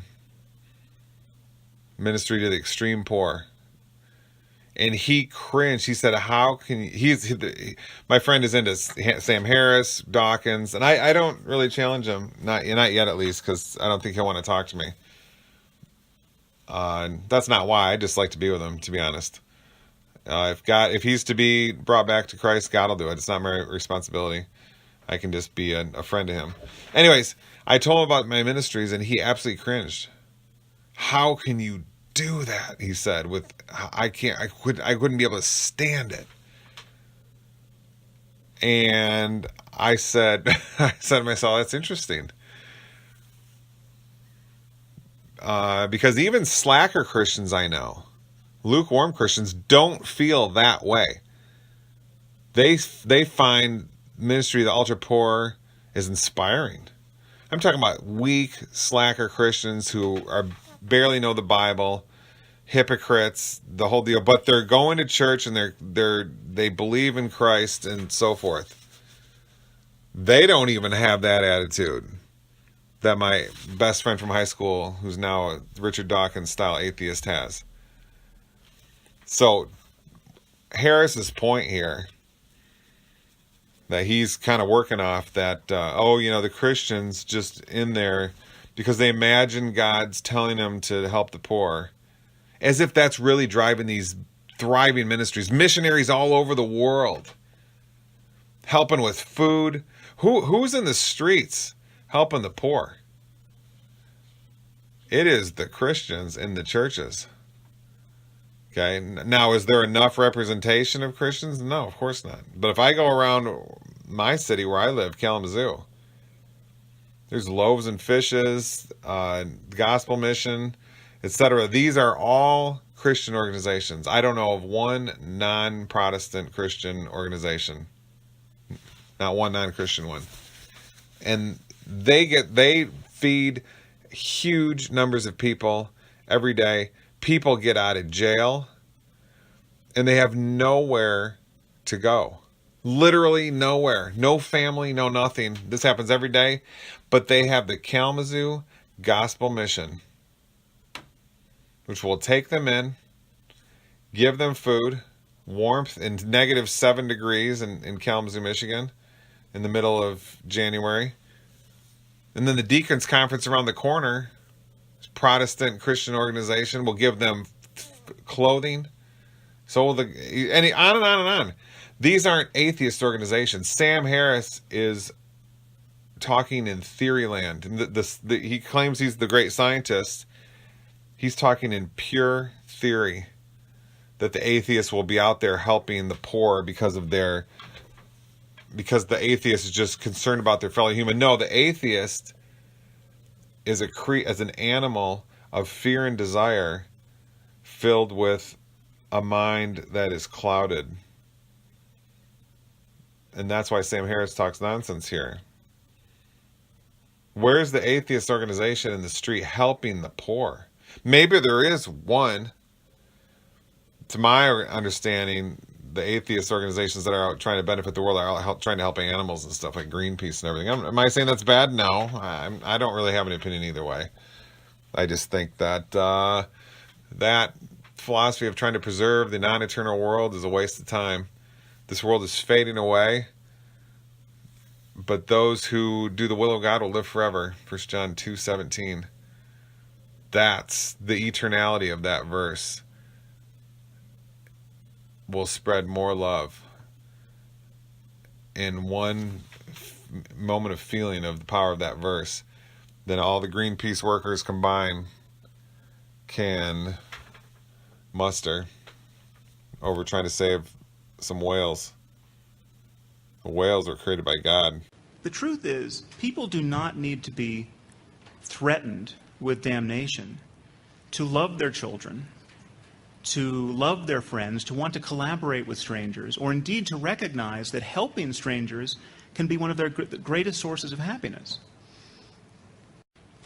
And what kind of morality is it that is entirely predicated on a self-interested desire to escape damnation? This seems to bypass the very core of what we mean by morality, which is an actual concern for the welfare of other human beings. Clearly, it is possible to teach our children to form such a concern and to grow in empathy and compassion without lying to ourselves or to them about the nature of the universe, without pretending to know things we do not know. You can teach your children the golden rule as an utterly wise ethical precept without pretending to know that Jesus was born of a virgin. It's also worth observing that the most atheistic societies on the planet, like Sweden and Denmark and the Netherlands, are in many respects the most moral. They have rates of violent crime that are far lower than our own in the U.S. Okay, Harris just got done telling us that if religion were to change people's behavior to the positive, it doesn't prove God exists. So then if that's the case, why is he bringing up all this stuff? Where if there's an atheistic culture that let's say that there are atheist cultures that do have more moral behavior, if we could hash that out to find out that was the case, how would that show God doesn't exist? In other words, so how would religious morality that's real, where a person acts better, that's correlated with the religion, if that doesn't prove God exists, then how could the opposite prove God doesn't exist? In other words, how could more moral behavior associated with atheism show that atheism is correct? So Harris's bias shows pretty good here, that he's not willing to argue on a level playing field. And I would say, just to address what he said here, the ethics of any society is completely irrelevant to anything to do with Christianity. We've already kind of said this. Let me say it very briefly. The Bible tells us that we can expect the religious people to act like maniacs, like, for example, the Pharisees killing Jesus, etc., etc. The disciples can't even stay awake. Jesus says, stay awake while I pray. They can't even stay awake. They're in a boat, and there's a storm that kicks up, and Jesus is asleep because he's so at peace, and they can't even, and they're scared to death, etc., etc. So, these salvific Christians are so few in number. Those are the actual Christians. Those are the actual ones that are following the Bible. So, what a society at large is doing with respect to if it's an supposedly atheist society or a Christian culture like America supposedly is labeled as, it's incredibly irrelevant to anything. Again, Harris doesn't understand the visible and invisible church distinction, and that's what's causing him to really talk all in absurdity here, as we've discussed. Anyway, so let's just go on. And they're more generous, both within their own population and in the developing world on a per capita basis. Sweden, which opposed the war in Iraq, has nevertheless admitted more Iraqi refugees into its borders than any country, and many more than the U.S. has. Oh, brother, this is getting messy. He's bringing political issues and borders and everything in here.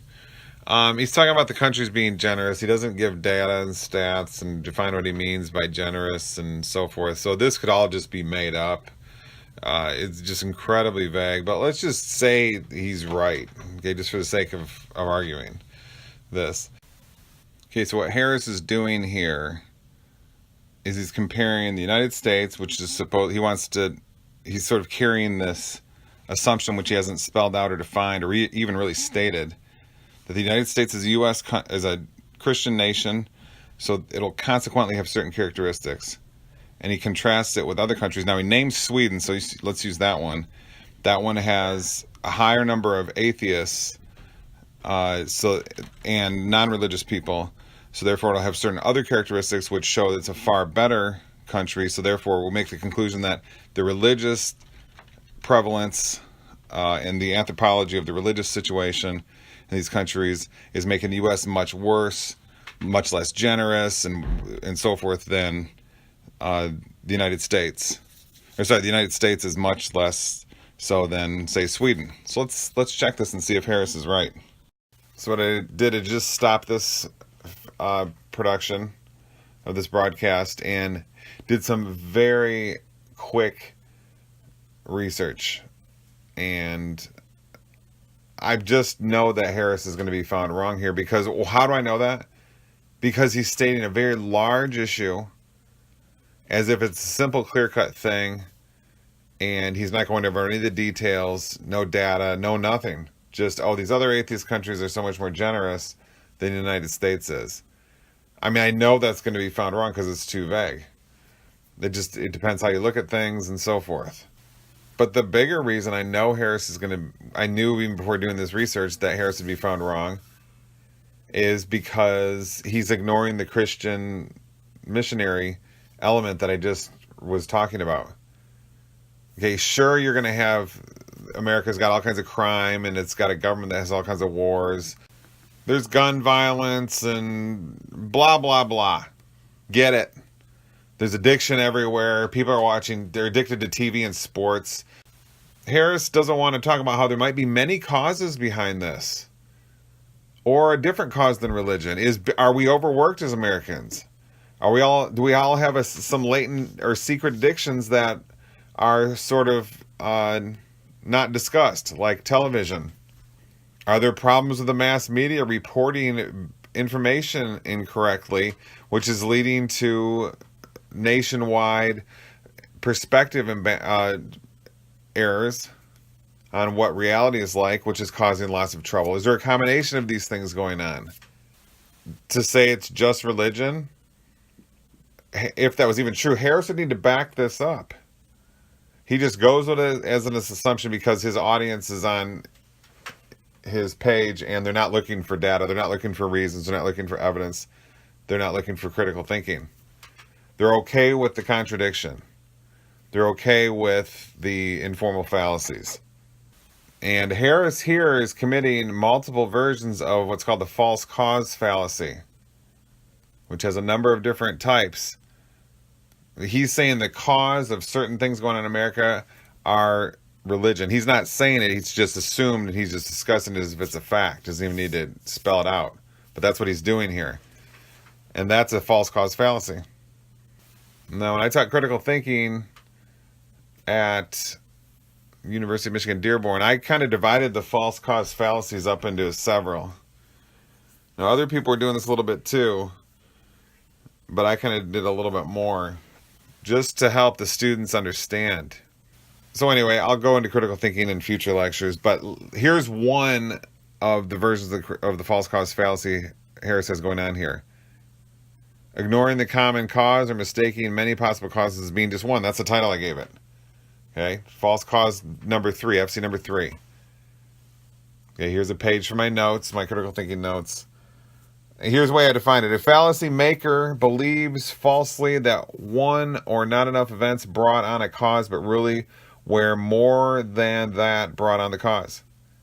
But the fallacy maker nevertheless uses this erroneous and or non-existent causal chain involving insufficient causes to formulate an argument, resulting in an erroneous, fallacious non-argument. Okay. Now, it's really another type of false cause fallacy. Another way of thinking about the false cause fallacy. Fallacy of mistaking correlation for causation. And Harris is doing that as well here. Here's the way I described it to my students at the University of Michigan Dearborn in 2011 to 2013. The fallacy maker believes falsely that two coinciding events, E0 and E1, involve one of them causing the other. E0 causes E1 due to their correlation in time, but where in reality neither are causes of each other. But the fallacy maker nevertheless uses this erroneous and or non-existent causal chain to formulate an argument resulting in an erroneous, fallacious non-argument. Now Harris will have to show that these two false cause fallacies are not the case, and what in his assumption that religion is the reason that America is so much worse of a country in so many ways than, say, Sweden or other countries he hasn't named yet. Maybe he does in a minute, but I haven't listened any further than this point in the lecture. So anyways, going back to, I mean, this just assumes, we're talking as if Harris was correct in his data, that it could be shown that Sweden had these qualities over the United States and other countries, again, which he hasn't listed, but we're using Sweden because it's the only one he's listed. So if Harris is even correct in these claims, they nevertheless involve false cause fallacies. Obviously. Okay. These two different sources we've just listed. So, now the other reason, however, that I could assume Harris is wrong before even looking into this issue, because as I was saying, the missionary aspect is not being discussed, and it won't be anything per capita percentage-wise from Sweden like it is in the United States, which is going to be massive. And missionaries aren't just preaching the gospel. That sometimes is secondary. Very regularly is it a secondary thing where what they're doing is they're creating hospitals, creating sanitation, building wells, creating farms, helping people in every way you can imagine. And these are not atheist organizations. There are no such atheist organizations that I've ever heard of that do anything like this, but there's Christian ones all over the world. I was looking at a stat a minute ago, 127,000 Christian missionaries from the United States sent out all over the world. The stat didn't even include people in the United States, which I probably would be considered that type of missionary, homebound missionary. It's kind of a contradiction in terms of what it means is basically finding the poorest of the poor and going and trying to help in any way you can. Help first, preach the gospel second. Hopefully do both. Harris doesn't bring any of this up. It's hard to not be irritated with the lack of scholarship Harris is doing. So here's an article from CNN talking about what Christians are doing in Haiti, for example. This is from 2017, 2 years ago. We're just about right at 2 years ago. Talks about, you can see right here, typically what they're doing is preaching is second priority. They're looking after the needs of people. And I'm not saying there's no atheists here. I'm just trying to disprove Harris. That's all. I don't know for a fact, but I bet if I went and did a study of how many atheists were there, it's going to be maybe zero. That's just my opinion. Why do I think that? Because inductively, the two missions I work for, as I've already said, these are home-based missions.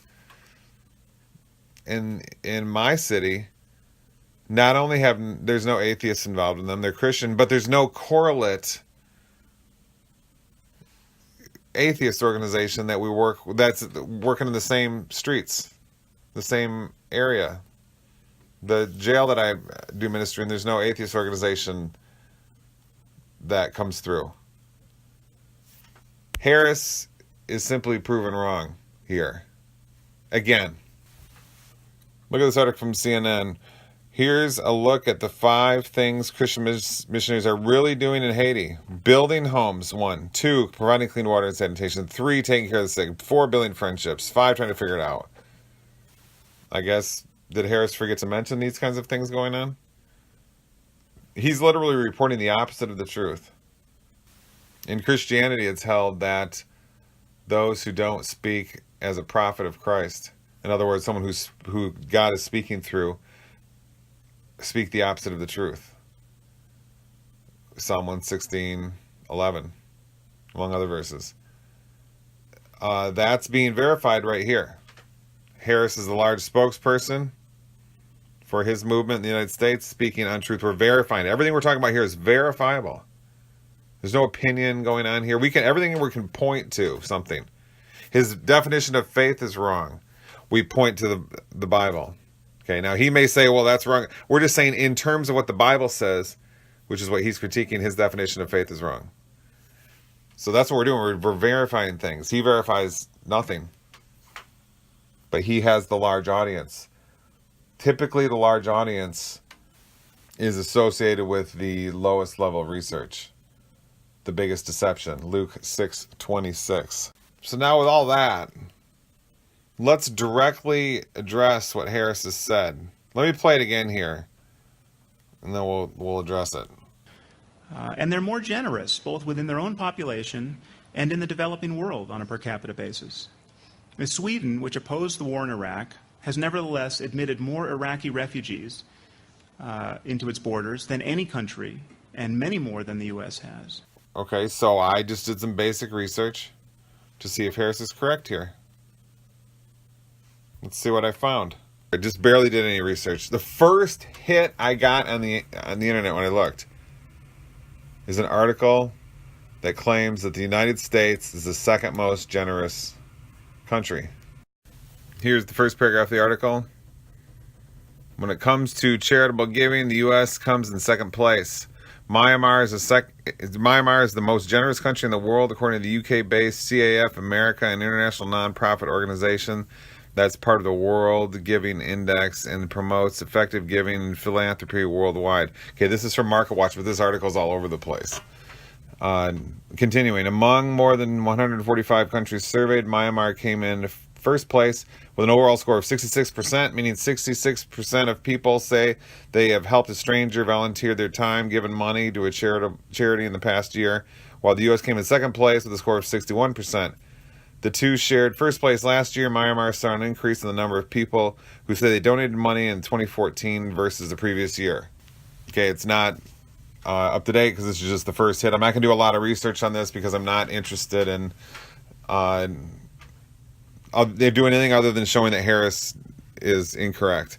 I'm not interested in proving the U.S. has some kind of generosity or something.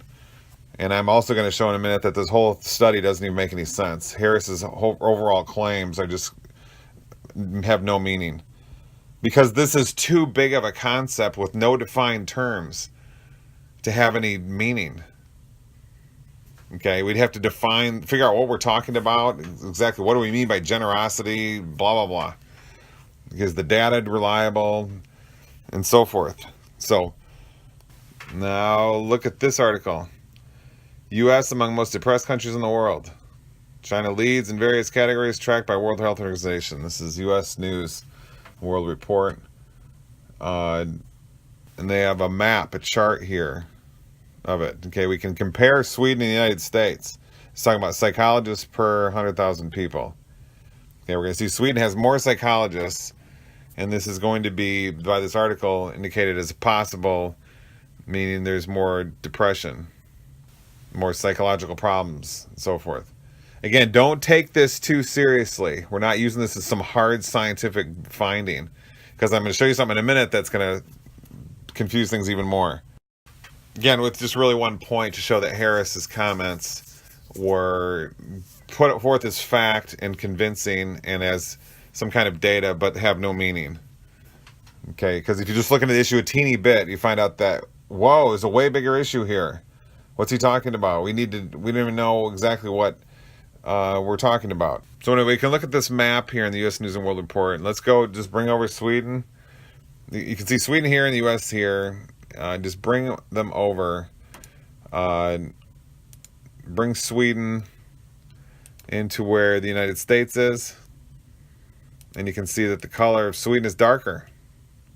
More psychologists. What does that mean? Does that mean there's more depression and so forth? Well, this article seems to think so. So let's get on with this here. I just want to finish this up. I think I'm making my point. Now, here, if these countries are so much better and everything's so great, everybody's so happy with all the atheism and the lack of Christianity, then why does this article seem to imply there's more depression? I bet if I look into this stuff, I'm just going to find more and more confusion, more and more contradiction to what Harris said, but I'm not going to take the time. That's not what this article's about, proving some scientific finding here, because there's so much. Again, there's just so much more to this issue. Okay, now look at this. Countries that are the happiest. This is from some article. This is the first hit on Google when I hit happiest countries. And you can see the Sweden flag right up there. Now you're kind of scratching your head. Wait, I just thought we found out they were just the depressed countries. We find out that Sweden is number 7. 7 happiest country. So one article says they're among the most depressed. This one, among the happiest. What's going on here? The point is, you see the point. Nothing's been defined. These are simple, quick analyses. We don't get anywhere with this kind of... The only way to learn something is to dig in deep, which Harris does not do. He's sort of a master at not doing that, just to be honest, okay? You can't just go along and say, oh, the U.S. is less happy, or less generous, or whatever, than Finland, or Sweden is more, and think that means anything. Okay? So, anyway, let's move on. Just kind of a waste of time, this sort of shallow, simple analysis. Our only point here is to show that Sam Harris is not any kind of a spokesperson on there being an atheist threat to Christianity. Sadly, so many people think he is.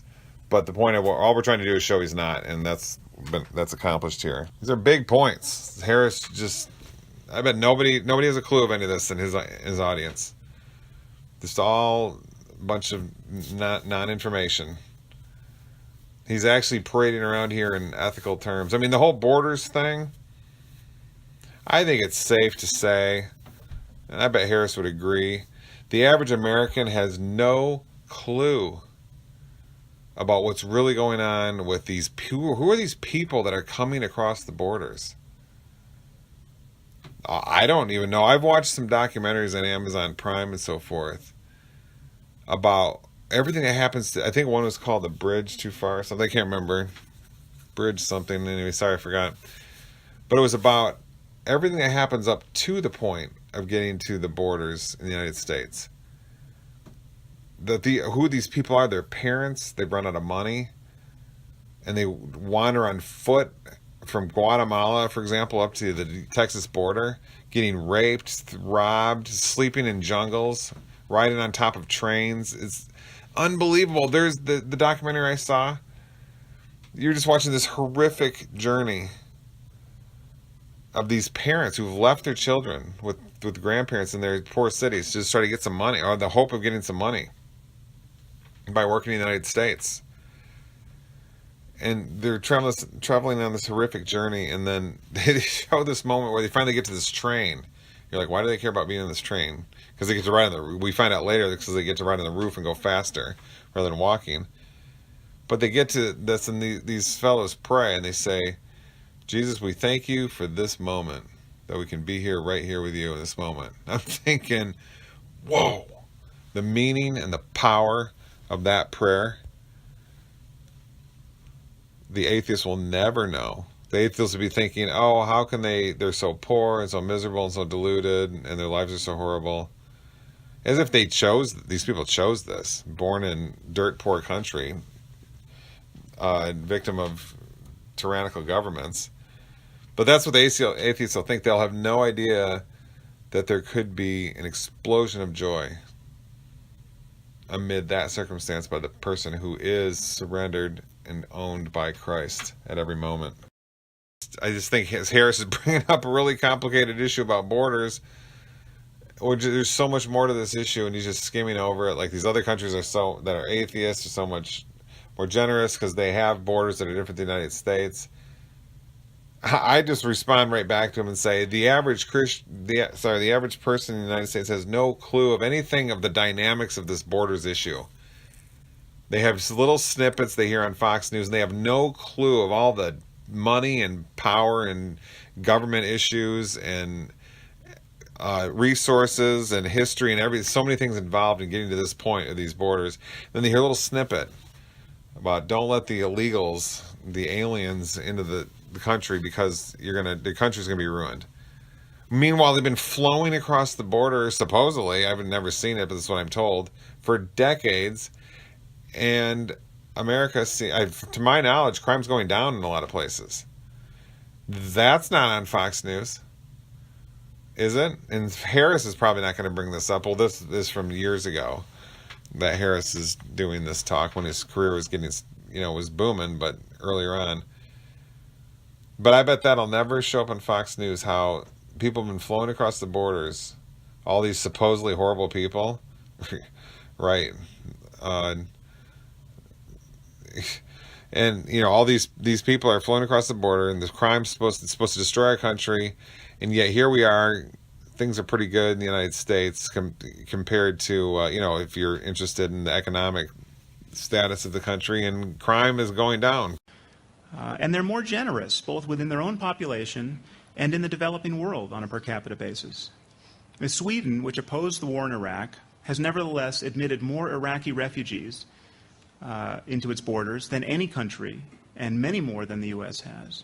So if you're looking for a state model of Christian charity, the most atheistic societies at this moment fit it better than the most Christian societies do.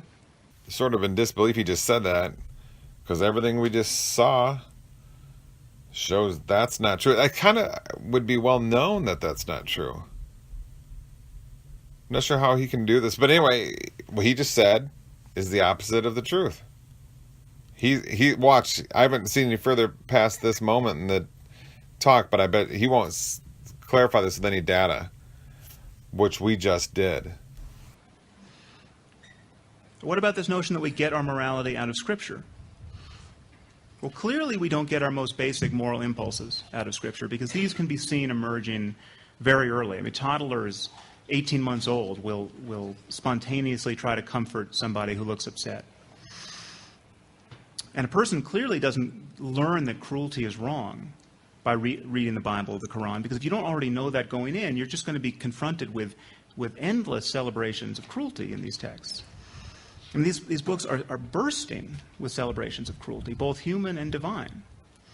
Okay, he's bridging Quran and Bible together. I'm just going to only talk about the Bible. He's not going to give any examples here. I'm guessing again. It's just kind of the pattern, so I can assume he's not going to. I haven't heard past this. Now, I have specifically written an article about this topic, because this is really, strictly speaking, a good topic for him to bring up. It's not like he's crazy for saying what he just said. But on the other hand, it is in line with his quick analysis to get to the wrong conclusion, the opposite of the truth. Okay, so what he's talking about, probably, he's not really specifying. Well, I mean, he didn't specify at all. He said celebration of cruelty, which has very little meaning. So anyway, let's just assume he's talking about murder in the Bible. Now, I've written a specific article, Why Murder in the Bible Does Not Contradict Thou Shalt Not Kill, just a couple weeks ago. And you can go read this article or listen to the video of the article yourself to decide. But that article shows that there is no contradiction in there being murder in the Bible. That's one point. Second point is, which is a larger point, which it's going to be hard to sum up in very quickly. There is an explanation for why the world is the way it is. This is a larger topic, what Harris is leading into here. Why do we live in this world of darkness if God is God of love that is so good? Go to my website in the theology section, look up fullness Calvinism, and look at the first article there with the blue background called Fullness Calvinism. That explains it. I don't want to get into it right now. I'm 3.5 hours in to this video. So go there if you're interested in knowing more. I'm going to move on. Let's see what Harris says next. The God of the Bible hates sodomy and will kill you for it, but he rather enjoys the occasional human sacrifice. Go find the verse that says that. Anything remotely close to that. Verse after verse, verse in the Bible says God wants all to be saved. He doesn't pleasure in anybody dying, so go and live, he says. So where does it say God enjoys the occasional human sacrifice? Harris won't cite the verse because it doesn't exist. I'll admit, as we go on here, 3.5 hours in, I didn't know Harris was this bad of a researcher. I haven't listened to him in a while. Listened to him a little bit on a couple things lately. I just picked this video to do because I just put out my article on faith and atheism and the definition of faith. So I looked up faith and atheism, and this is the first YouTube video I got to. So I decided to do a critique on this because Harris is so popular. I didn't know he was this poor of a researcher. Literally just saying things that are blatantly false to get cult of personality fan appeal. So anyway, whatever, let's go on. But I think at the very least we can say he doesn't quite have his priorities straight. In the Old Testament, we witness the most immoral behavior imaginable. Genocide, ethnic cleansing, sexual slavery, the murder of children, kidnapping, all of it not only permitted by God, but mandated by God. I mean, if you doubt this, take another look at books like Exodus and Leviticus and Deuteronomy and 2 Samuel and Numbers and 1 and 2 Kings and Zechariah. I mean, in these books, the most unethical behavior is celebrated. If these events occurred in our own time, half the prophets and kings of Israel would be shackled and brought to the Hague for crimes against humanity, including Moses for slaughtering the Midianites, including Joshua for slaughtering the Amalekites, including Elijah for slaughtering the prophets of Baal. I mean, these men, by our standards today, they were utter psychopaths, as was Abraham for, as Christopher Hitchens recently put it, for taking such a long and gloomy walk with his son Isaac. Okay, I let that go a little longer because I can't keep stopping because this is just taking too long, being 3 hours and 34 minutes in. But again, to repeat, those issues I have addressed in an article called Why Murder in the Bible Does Not Contradict, Thou Shalt Not Kill. And that's connected to fullness Calvinism, as I just discussed. But let me just say in different words, God's job is to give life and take it away. That's what God is defined as in the Bible. And if you look into that article in the fullness Calvinism information I just referred to, you'll see that it's really the only way things could be. I have another article coming out in the future that will show, the specific purpose is to show, and no cutting corners or silly talk, just to show that if there is a reality, it must be created by God and only can be the way it is. Okay, now that may sound like a big task, but I'm telling you, it's coming out, and it will be in the simplest imaginable terms. No starting from some complicated argument. But for now, I don't even need that yet. I've got this article you see on your screen and my fullness Calvinism information, which show the same conclusion.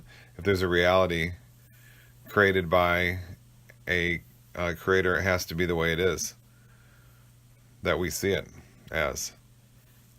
Again, just go see those rather than repeat all that information here, and you'll see very clearly. So this is kind of a better point that Harris is bringing up, and he's really not bringing up the full point. The full point is, why is reality so gruesome? It's really dark, really bad. And yes, the Old Testament is about warriors, David and Moses and so forth. These were warriors. So again, go see those sources. Okay, I've run out of gas. I just listened ahead a second. He's going to talk more about slavery and why the world is the way it is and so forth. And those are good topics. I'm working on slavery in the Bible. That's a much larger topic than I ever would have imagined. It has a whole bunch to do with quite a few different issues. I'll be going into that and some of the remaining issues he has to discuss. I'll try to do a part 2 on this at some point, but at the moment I'm going to leave it at where it is. And Sam Harris, I'm requesting a debate with, public debate. It's on the banner for this site, so if anybody has any contact with him, or you can email him or anything, please let him know I'm requesting a debate. Because I went to his email, to his website, didn't see an email. So I'm kind of tired. It's about 3 in the morning, so I'm going to sign off. Thanks for listening.